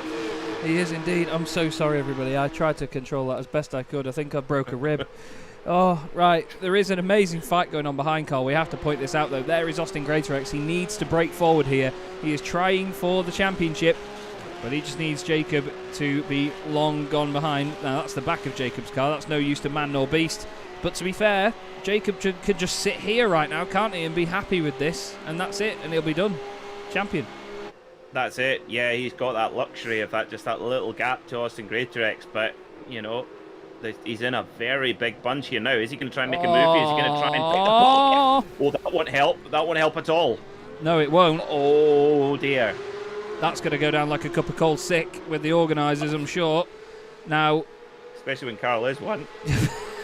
Now, look at this. Jacob Toff's deciding to let right off the throttle there. I think he might let Austin by as well, because Austin was That's very smart. Yeah, very fair. Very smart. Very, indeed. very fair. You know, Yeah. no matter what you may think about the incident, whatever happened there, hats off to Jacob Toft. He is such a lovely young man. He's so modest. He's so honest about all of this. I just really hope now that there's not enough damage to affect any of these cars in this fight, because, you know, he tried it. He tried it indeed, but Sharky was right on the apex. Jacob just reacted a little bit late. Maybe he was just focusing on where Austin was on his right-hand side. He wouldn't have wanted contact. Now these two, and then 2 cars in front, are fighting for both classes.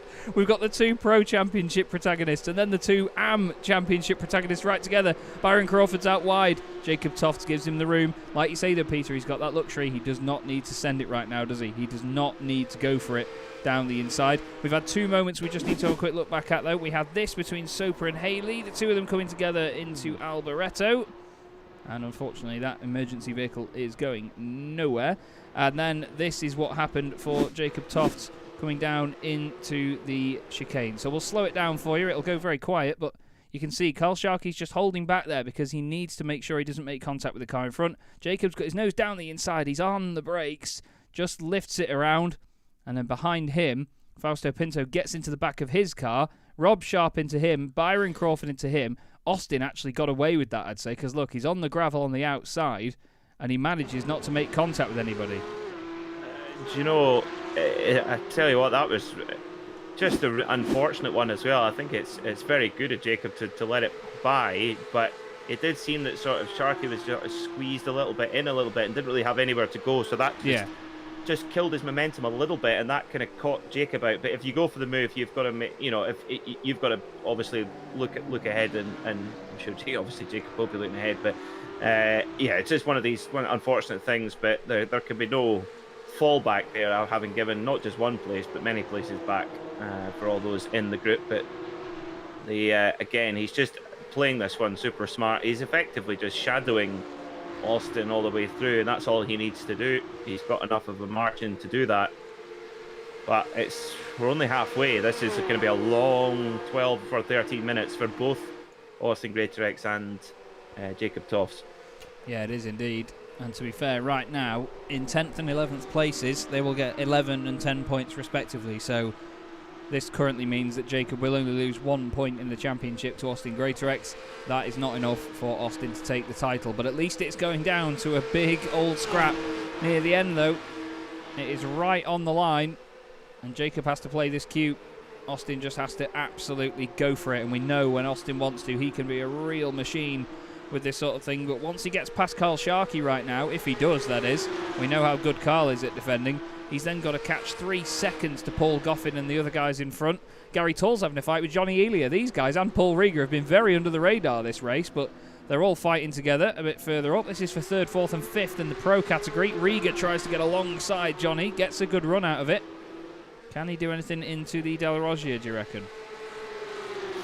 Well, it's certainly been a good day so far for Paul Rieger, but we know that Johnny Elia is a really hard racer as well, and makes it clear early before the braking zone that he said no, the inside is a no-go, and Paul decides back out of it, live another day.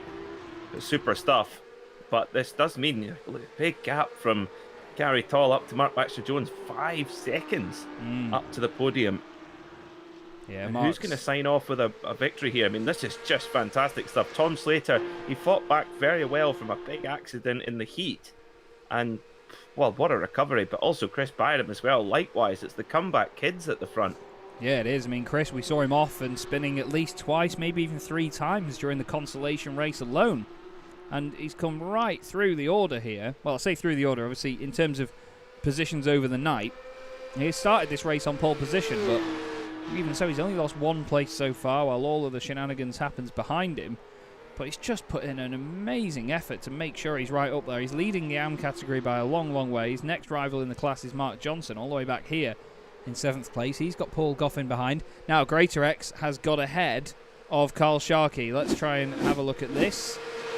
This was just down the straight while we were looking at the guys ahead.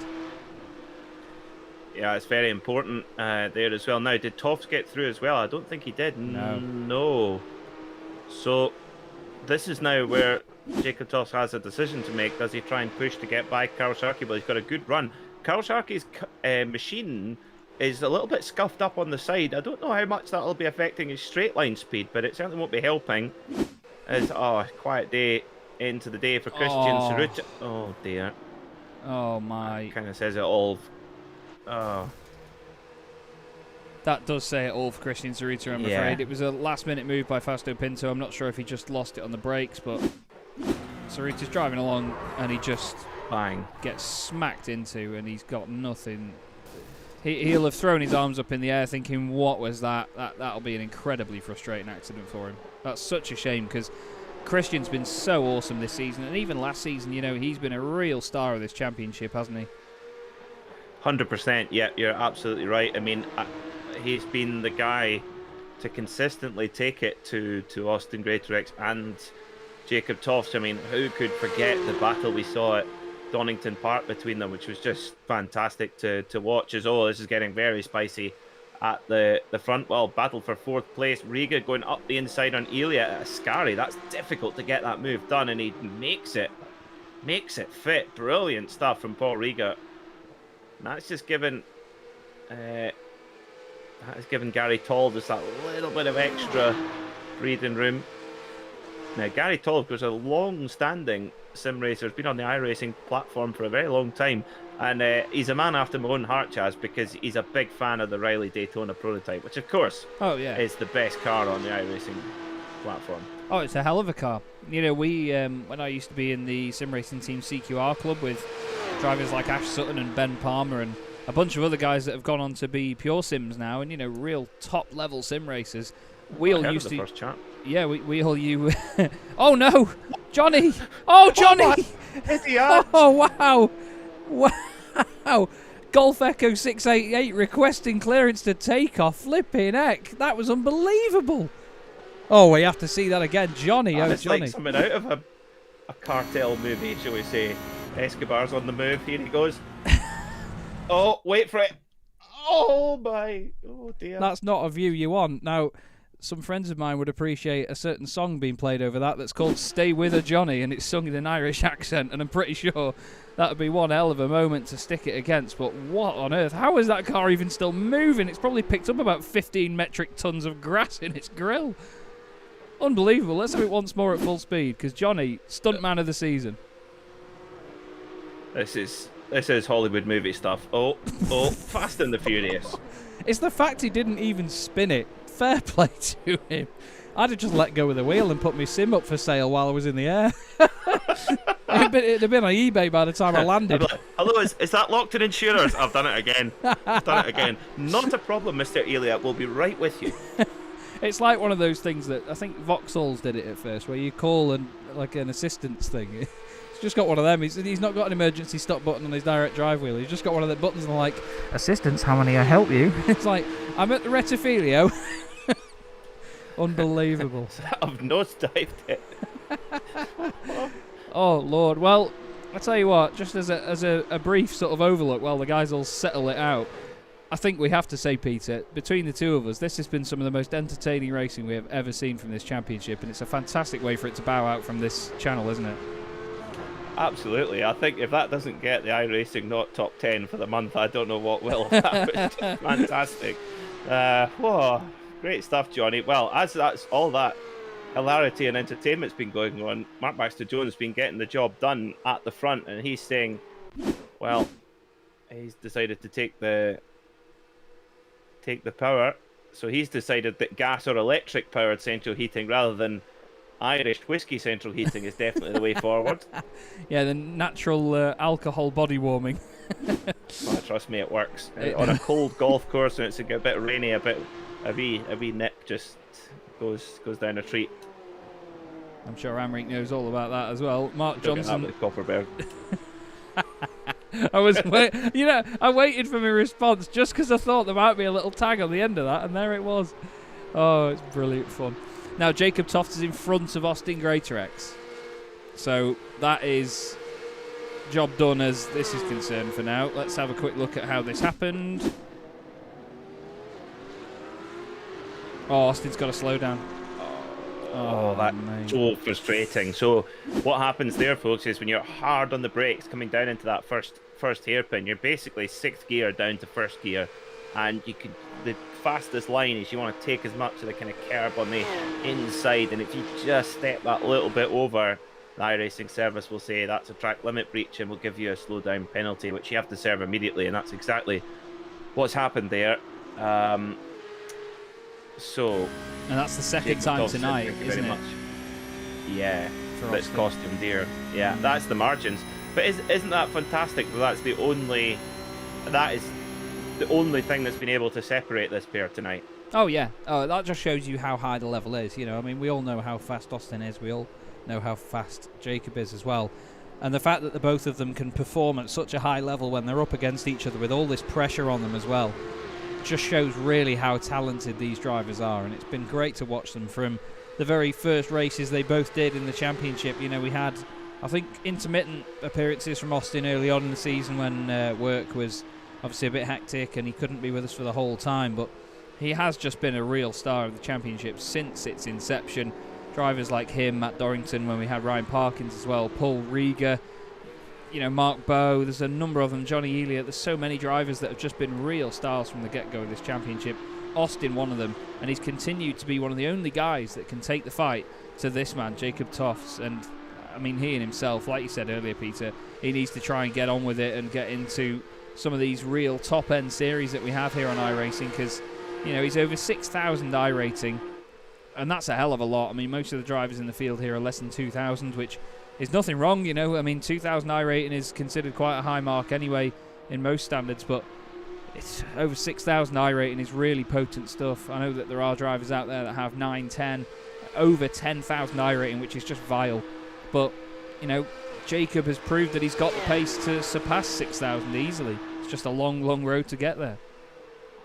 That's a lot of racing. It's a lot of racing to get to that level. A bit like being a scratch golfer, being a low handicap golfer. It's not just doing one score. You've just got to do it over and over and over again and slowly chip away at it. So, yeah, very, very, very impressive indeed. But it's not done yet. Neither is it in the AM class, because Rob Sharp actually leads Byron Crawford, but only by a position. There he is. So looking back from Rob Sharp at Byron Crawford, Byron can play this one very clever. If he shadows Sharp all the way to the flag, he is the champion. He can even drop back a position or two, and he will be safe, only by a very fine margin, but he will be safe nonetheless. So I don't know if he'll have anyone telling him what the implications are, but I'm sure he's been doing those sums all week.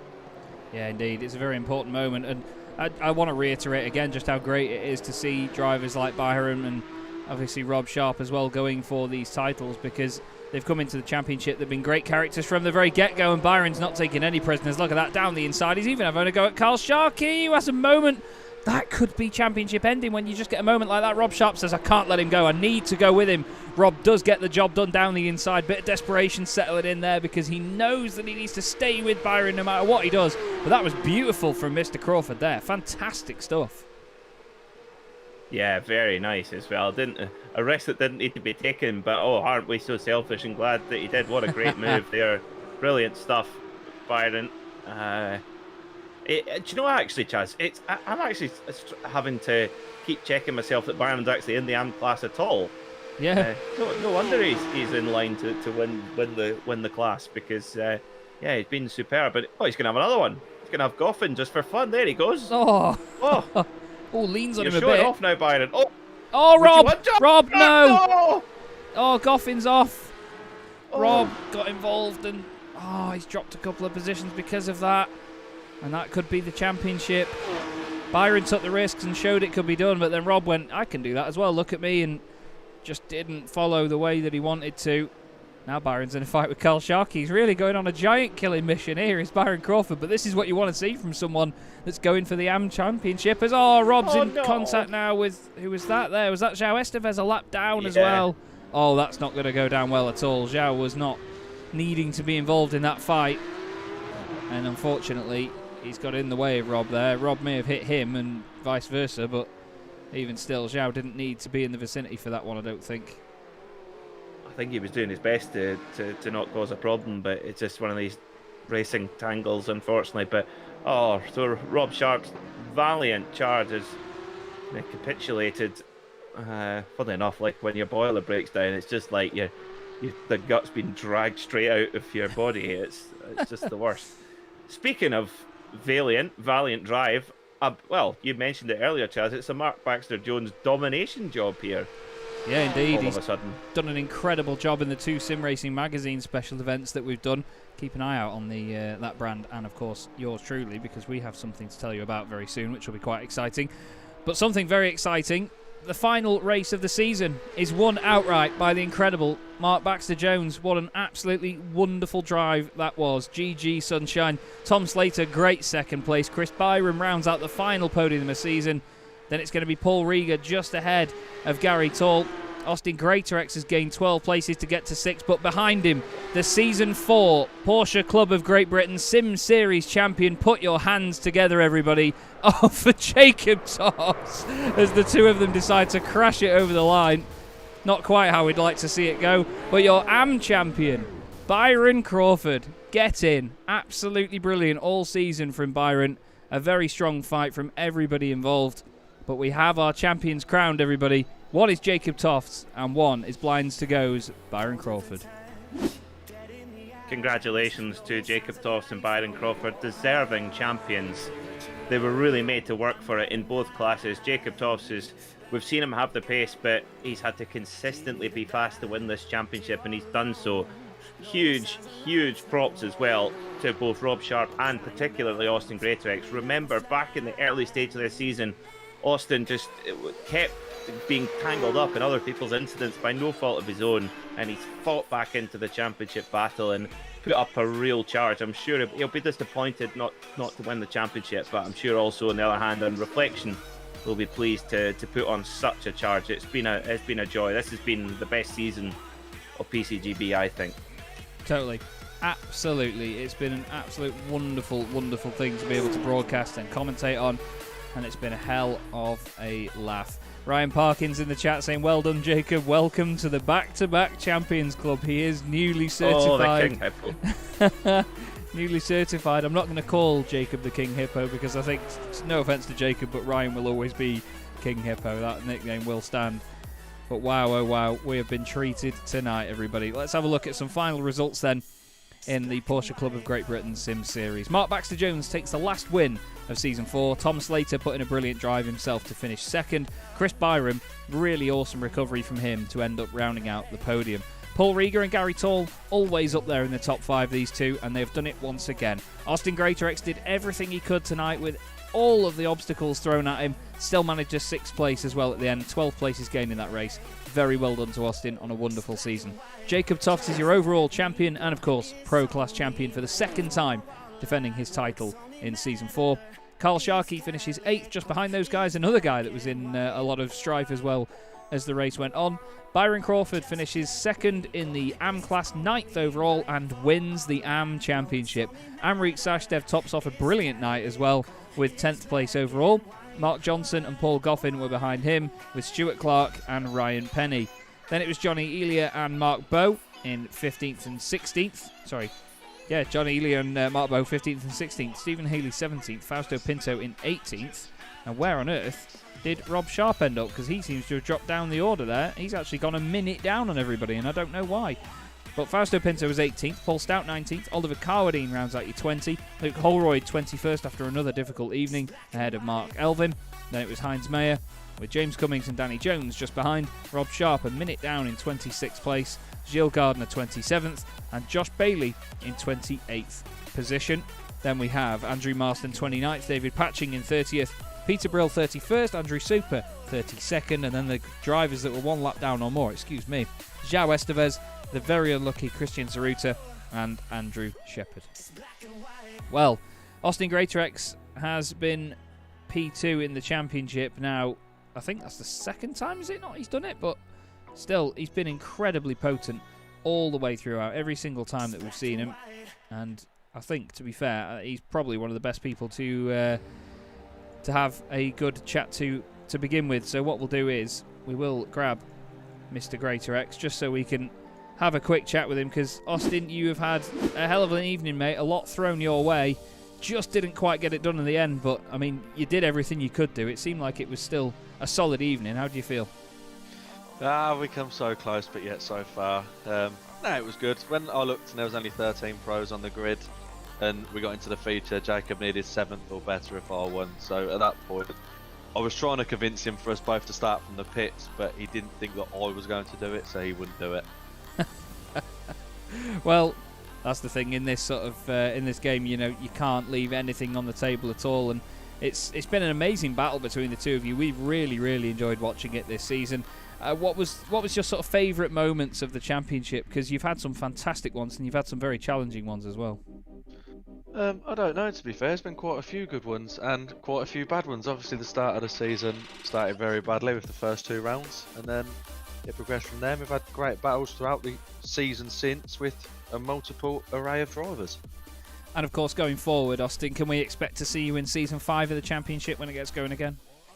I don't know, I'm fed up of getting beaten by Jacob at the minute. I've done 3 championships now, I've got a 3rd, a 2nd and a 2nd. I'd like to come back and see if we can win it, so who knows what the future will hold. Well, either way, Austin, it's been a phenomenal season. Really enjoyed watching you, and hopefully we will see you again on track in the near future. Is there anyone you'd like to give a quick shout out to while we've got you? Yeah, as it's the end of the season, you two for being here throughout the season, Thank all you. the organisers that take part and help out, every single driver that has participated, you've all been mega, you all deserve to be in the interview booth. Every single person that's watched this season, thank you very much. And then all of my team and all of our sponsors, thank you very much. Love it, Austin. Great to speak to you, mate. Very well done this season, and we'll see you again soon, mate. Thank you, guys. Cheers. Well, there we go, Peter. We've got a couple of drivers lined up. I think, to be fair, next up, really, we should speak to our race winner, the man that crossed the line ahead of everybody else in that one, and he's used to doing it quite recently. Mark Baxter-Jones in that beautiful livery joins us in the box. Mark, you're on fire on form at the minute, mate. You must be beaming after that one. Oh yeah, I'm over the moon for that one, Chaz. The first PCGB win, so I'm over the moon. And a very special place to do it as well at Monza. Last round of the season, last day of school, and in possibly one of the best liveries Peter and I have seen on this grid as well. It all comes together, doesn't it? Yeah. I really do have to thank Johnny for pulling that one together. And again, it was inspired by your recent commentary about you would like to see the Valent livery back. So I asked him to work his magic in Hey Presto. And here it is. It won the race. Brilliant. Made us feel very warm and fuzzy. I'm sure it did. It certainly did, Mark. Well, obviously, it's been a hell of a season for you. Some up and down moments, of course, in the mid part of it. But has there been any real highlights for you away from this win this season? I think it's the whole season, to be honest. As you say, it's been a real roller coaster for me. I think my qualifying has probably never been better, but my racing has probably never been worse. And getting involved with some of the other series that we've been doing with Johnny and the 11/10 boys has really helped. Just kind of help, I guess, get that racecraft back up to speed. Mm-hmm. And actually, for this one, I try not to practice too much. I was putting too much pressure on myself for the others. So last night was the first proper practice session, and I think it paid off. Certainly did, mate. It's been a hell of a season from you, and can we expect to see you back next time round? Oh, absolutely. Yeah, I cannot wait. Sign me up. Awesome news. Well, thank you very much for jumping in, Mark. Is there anyone you'd like to give a quick shout out to on your first win? Yeah, as always, Johnny and the 11/10 guys. Thanks for all the help in the sport and the great chat. PCGB organises again. They do a fantastic job. It goes without saying, but we really do need to shout their names more. So again, to all the guys involved in organising it, and you chaps as always, it's always great to listen back to the commentary. It's great to see you guys going from strength to strength in outside of PCGB as well. So thanks to you guys. It makes it a great laugh. Thank you very much, Mark. Very, very kind words. Really appreciate it. And well done on that win. And go and enjoy a beverage or two, mate. You deserve it. Oh, yeah. Absolutely. Thanks very much. Cheers, Mark. We'll see you soon. Yeah, cheers. Fantastic stuff. It's always a very, very special moment to take your first win. And what a place to do it, like I say, Peter. At Monza as well at the last round. That's a very special one to get, isn't it? You won't forget that in a hurry. Definitely not. I have to say, I am flabbergasted that that's Mark's first PCGB win. That's a shock stat. Yeah.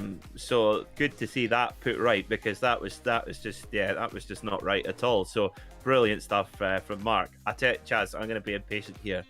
I want to speak to the man in the moment. Some might say it's Jacob Toss. I want to speak to Ambo. I know exactly who you want to speak to, and it is this man here, Henrik Sashdev. Stateside Sashdev joins us in the box. Peter, I'll let you take it away, as you are so eager to have a chat to our consolation race winner.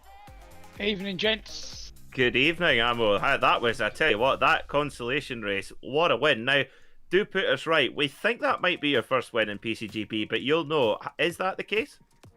No. Come on, how can you forget that? Oh, here we go. I knew this would happen. How can you possibly forget? You should have had it tattooed on your arm when I did it. Laguna Seca. No, it was... oh, God. See, he's getting it all wrong. Oh, no. Chaz, you need to get a better bloody wingman, mate. I don't know what he's doing. Oh, dear. It was Sebring. I think last season. So now wouldn't be a good time to ask for a shot of your GT3. No, I'll send a picture to you if you want, mate. Now, wait, we've seen in the past, if you've had a bad day, you've gone, I'm going back to golf. But of course, today you had a really good day. Does that mean that the golf clubs are getting sold tomorrow and you're going motor racing? No, I haven't played golf for a while because I've got a bit of a problem with my arm with tennis elbow. I was supposed to have an operation on it. And it got called off because I got COVID at the end of last year, which would have put a kibosh on my sim racing as well, which is why I've only kind of done half the season and stuff. But I haven't played golf actually since November. But the weather's been crap down here anyway, so it doesn't matter. Exactly, stay inside and win races instead. Yeah, but we are coming to Kings Barnes in April, so if you're anywhere near us, look us up. Yeah, I am very close to you as well. If you've got in April, I reckon my broken leg might be fixed by then. What did you do to your leg? Do you know I fell over on the golf course and broke it? No, I'm deadly serious. Yeah, he did. Deadly serious. Oh, yeah, I didn't think golf was that dangerous a sport, to be honest with you. Well, I've the two worst injuries I've had in my life. I have been on the golf course, and I crashed a motorbike at 120 miles an hour, and I was fine. So scientific evidence, Ammo, that the motorcycle golf is more dangerous, and I should get another motorbike. Well, don't take your motorbike on the golf course, because then you've definitely had it. Or maybe a motocross bike, but then I would get in a lot of trouble, wouldn't I? Yes. Now, yes, let's talk about the racing. We probably should, shouldn't we? Yeah, before everyone switches off. Your thoughts on the season before we let you go, Ammo, because that was a great way to cap it off. Just tell us about the season and also about the PCGB journey at the point we've got to now. Yeah, honestly, it's unbelievable. I mean, the standard is just, I don't know how the pros do what they do. It's just ridiculous. So I don't know whether they've got different cars to us, but it's fantastic. I mean, this is the first time I've done heat racing. It takes a little while getting used to understanding what you're doing and this, that, and the other, but I think it's just been fantastic. And I think there's about 170 people now on Discord, so I don't know how they're going to plan it next year, but it's honestly it's been great. So it's a shame I couldn't do more of the races, but just battling away. There's the grid's quite good. There's only a few seconds between it. You can always find somebody to race, which is really what I was doing with Stephen. I know both of us should have just slowed down and got into the feature race, but the whole point is to race, isn't it? So. Oh, it's brilliant stuff, and it's certainly been a pleasure to watch that as well. Well, congratulations on a super win today, and not your first. Now a multiple race winner in PCGB. You can carry that one into the off season, and we'll see you on track next season. Yeah, guys, keep up the good work. You've done a great job, and to be honest with you, it wouldn't be the same without you two. So keep it going. Thank you very much, Ammo. Much appreciated, mate, and well done again from me and everybody behind the scenes. We hope to see you very, very soon, mate. Definitely. Take care, guys. Cheers, buddy. I think that was a yes on the GT3 drive. I think that's what I heard. I thought he meant that you wanted to see a picture of it, not just to have a go. So, next up then, who do we go for? Well, how about the man that won the AM Championship, Byron Crawford? He only gave us one donut at the end, but to be honest, I imagine that you're going to have a few more beverages than you did donuts tonight, Byron. Very well done from Peter and I and everybody else. You must be absolutely over the moon, mate. Yeah, thank you, Chaz. I believe my mic's a bit quiet, so I'm going to have to shout according to Mark. You're all right. I've turned you up a bit, mate. So you're all brilliant. good. No, over the moon. I think I'm not entirely sure where it came from, but I've got to give a shout out to Mark Baxter Jones and Johnny Ely, who I've been doing some racing with. That seems to have got my consistency a lot better. And apologies to Paul Goffin. I touched him on, I think, the penultimate lap. Pushed him wide. I was too busy trying to focus on Rob Sharp and staying in front of him. So, but no, awesome, great season. Really enjoyed it, and as usual, everybody in it is it's just a pleasure to be there. Yeah, it's been a fantastic community, and Peter and I always see all the chatting that goes on in Discord behind the scenes as well, and it's such a close-knit place, and there's no toxicity at all the drivers all get on. Everybody's very honest and modest about, I've had an incident, the orange zone rule, for example. Everybody's so level-headed about stuff. It's brilliant to see. And, we were just saying before about how far you've come in the seasons that you've done in the championship, to even go from the first win at Donington a while ago to then go and take the title today. It's been great progress. You must be very proud. Yeah, really happy. I think it's just I've just found some consistency and a little bit of pace. It's still a bit frustrating when you're qualifying and you're still 2 seconds off Jacob, obviously, and a second off everybody else, and then you think, where are they finding that time? But yeah, it's just, I think it's better, and I'm doing more racing, which is good, and just really enjoying it, and it's just about having fun, really, isn't it? So no, Definitely. It's great. Definitely, mate. Well, it's good to hear you're enjoying it as well, Byron. Have a beer on us, mate, because you certainly deserve it after that. Is there anyone you'd like to give a quick shout out to? I've just been texted that I've got to give a shout out to my daughter Antonia, so yes, I'll shout out to her. Brilliant stuff. Well, very well done again, Byron. It's been a pleasure this season, and we hope to see you again on our screens very soon. Definitely, and thanks guys, and thanks for all your broadcasts. It's great, and I'll go and watch it back now.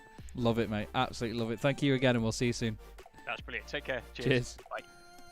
Very deserving AM champion there then, and I think, to be fair, he's been waiting long enough in there, much like he's been waiting to finally say that he's won the championship. Your overall and pro champion from season 4. I tell you what, Peter, you take it away with our champion, Jacob Tofts. Jacob, welcome to the Simracersworld commentary box. Congratulations on a super championship. Tell us about the emotion of that day, because at Monza it's such tight racing, big packs, and there's potential disasters around every corner. How did you handle it out there today? I just had a lot of fun with Austin and everyone else who was racing. I think neither of us, we knew we were close for the championship, but we just wanted to have fun and race fairly and see who came out on top. So I would have been happy if Austin won and we had a good race. I think it's the same way here. It's certainly been that way. As you can tell, it's racing in the right spirit. I mean, Jacob, that's two titles now in the PCGB. As the King Hippo himself said, welcome to the back-to-back club. What's next? Because we've talked about it quite a bit on air about how fast you are and how clever you are, and how impressive your driving is. What do you want to achieve in motorsport, whether that be virtual or otherwise? What's your goals that you got in mind after this? Well, once my A levels are done, I hope to hopefully try some real world car, and then for the sim stuff, I definitely like to try PESC. I'm not sure if next year or the year after or whenever, but that's definitely a long-term goal. I'm just not sure when it's going to happen. Hopefully next year. Let's say yes, definitely next year.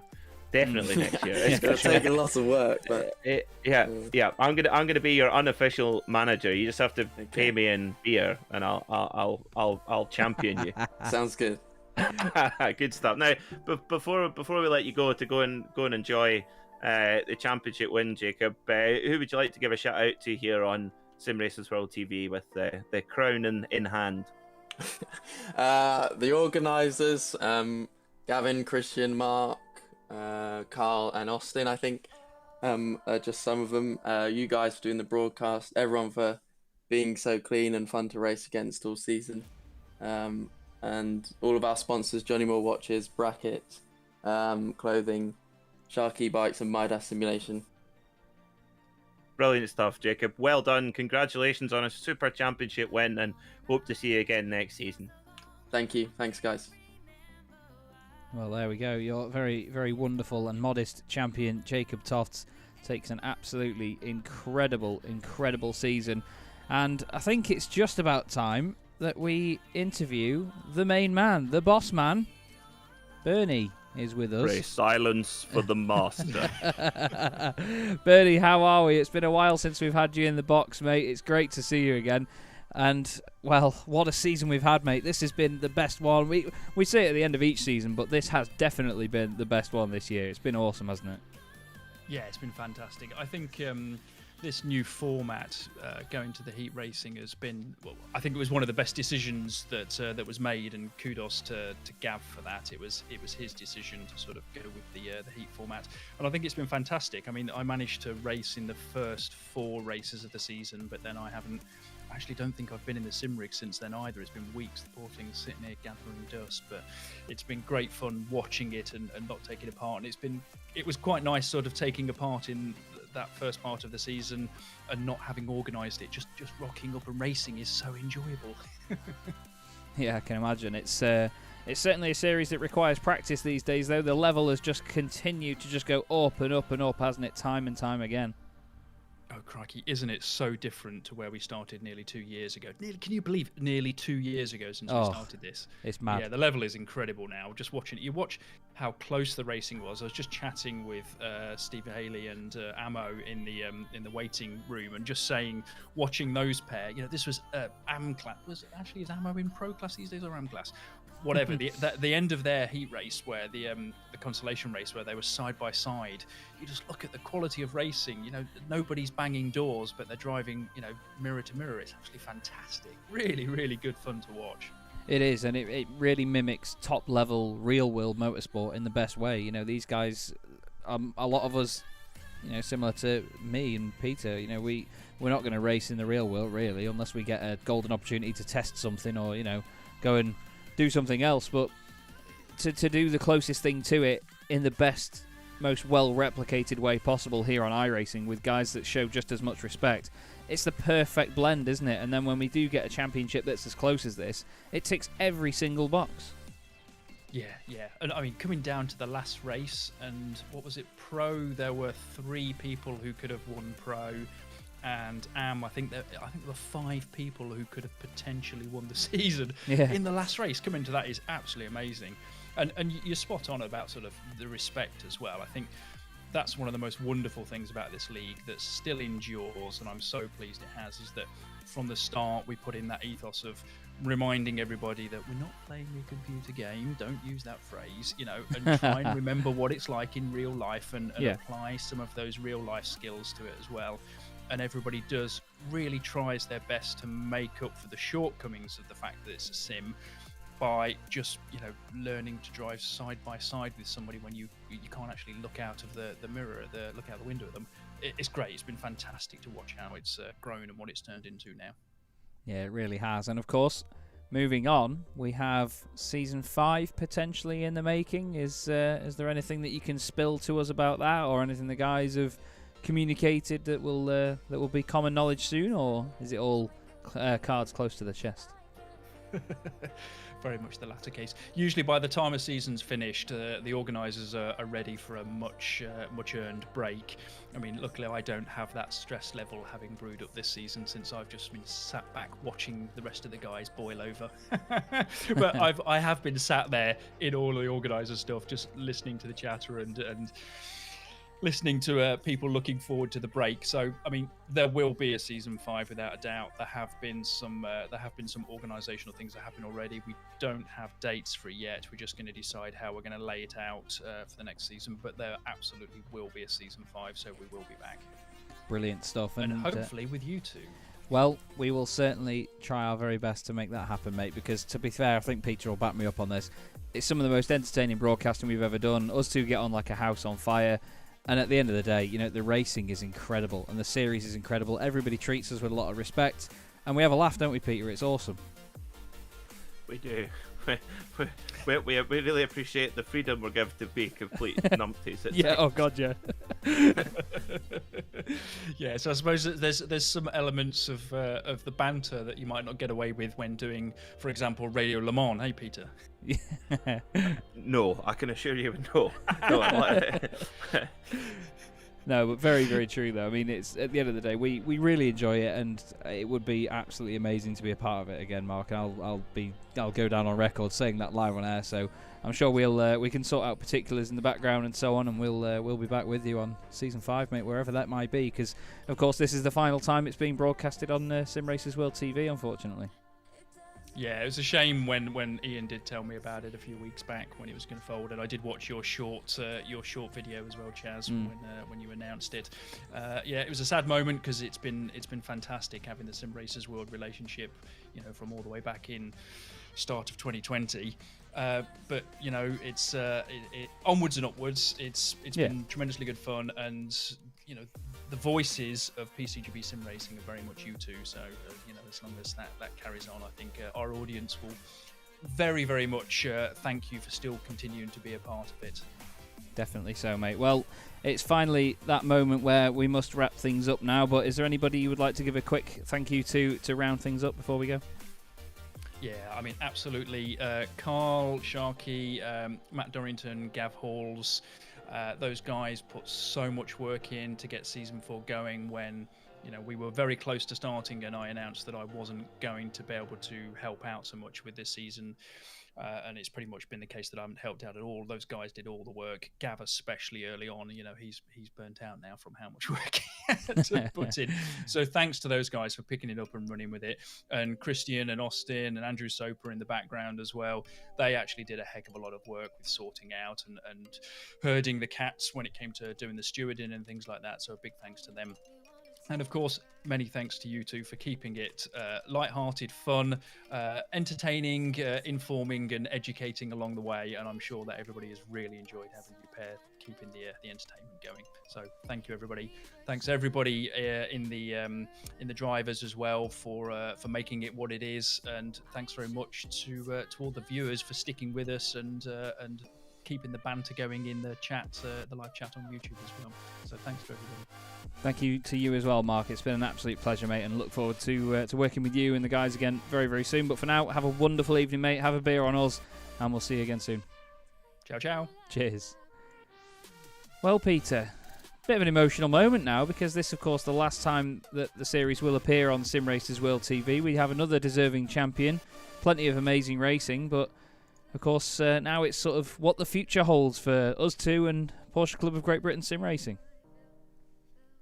Yes, indeed. I think it'll be very exciting to see what happens next. I'm sure there'll be more drivers coming in. We'll see some new faces and the same old ones as well. And can't wait for that. And but as Mark rightly says, always good to have a bit of a break, and then you come back fresh, raring to go. And thing is, who knows where will iRacing be by that time? We've seen, I mean, even since Porsche Club of Great Britain sim racing began in early 2020, the iRacing simulator that we use has progressed so much. And of course, one thing that I will resign.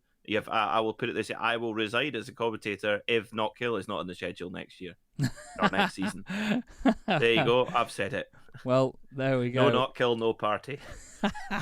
Absolutely love it. Well, I'll say directly on air now, Peter, it's been an absolute pleasure again, mate. Thank you this season. It has been so much fun once again, and I really look forward to the next time that we get to work together. But that, unfortunately, everybody, is all we have time for tonight and this season of the Porsche Club of Great Britain Sim Racing Series Season 4. Thank you to everybody that's been watching. Thank you to everyone that has taken part, all the organisers, Peter, and everyone else behind the scenes. It has been amazing. But for now, it's been Chaz Draycott and Peter MacKay, and I'll leave you with one more song. This one's for Porsche Sport. We'll see you in Season 5, everyone. I'll do the right song, shall I?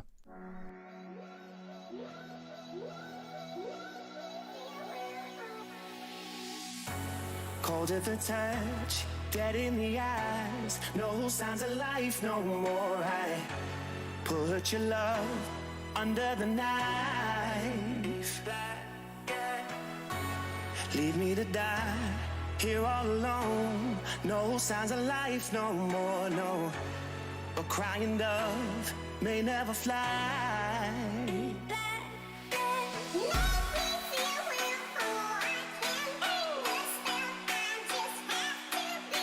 Make me feel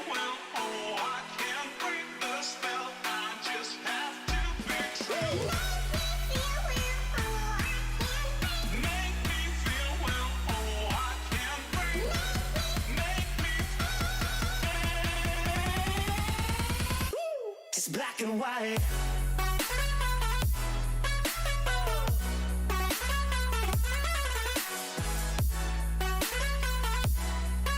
Yeah. Black and white. Oh, oh, oh, oh. Just black and white. Oh. Come on, baby. Love, no more, baby. Black and white. Come on, baby. Love, no more, baby. Just black and white. Just let me go. It's only right. For all I know, it's only matter. It's calico. It's black and white. White, white, white. Just let me go. It's only right. For all I know, it's only matter. It's calico. It's black and white. White, white, white.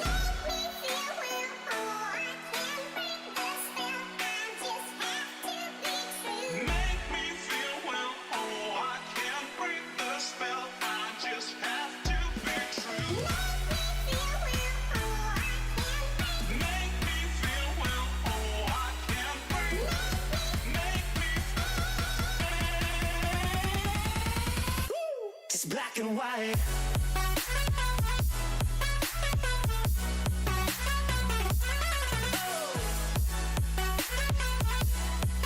Yeah. Black and white. Oh, oh, oh, oh. Just black and white.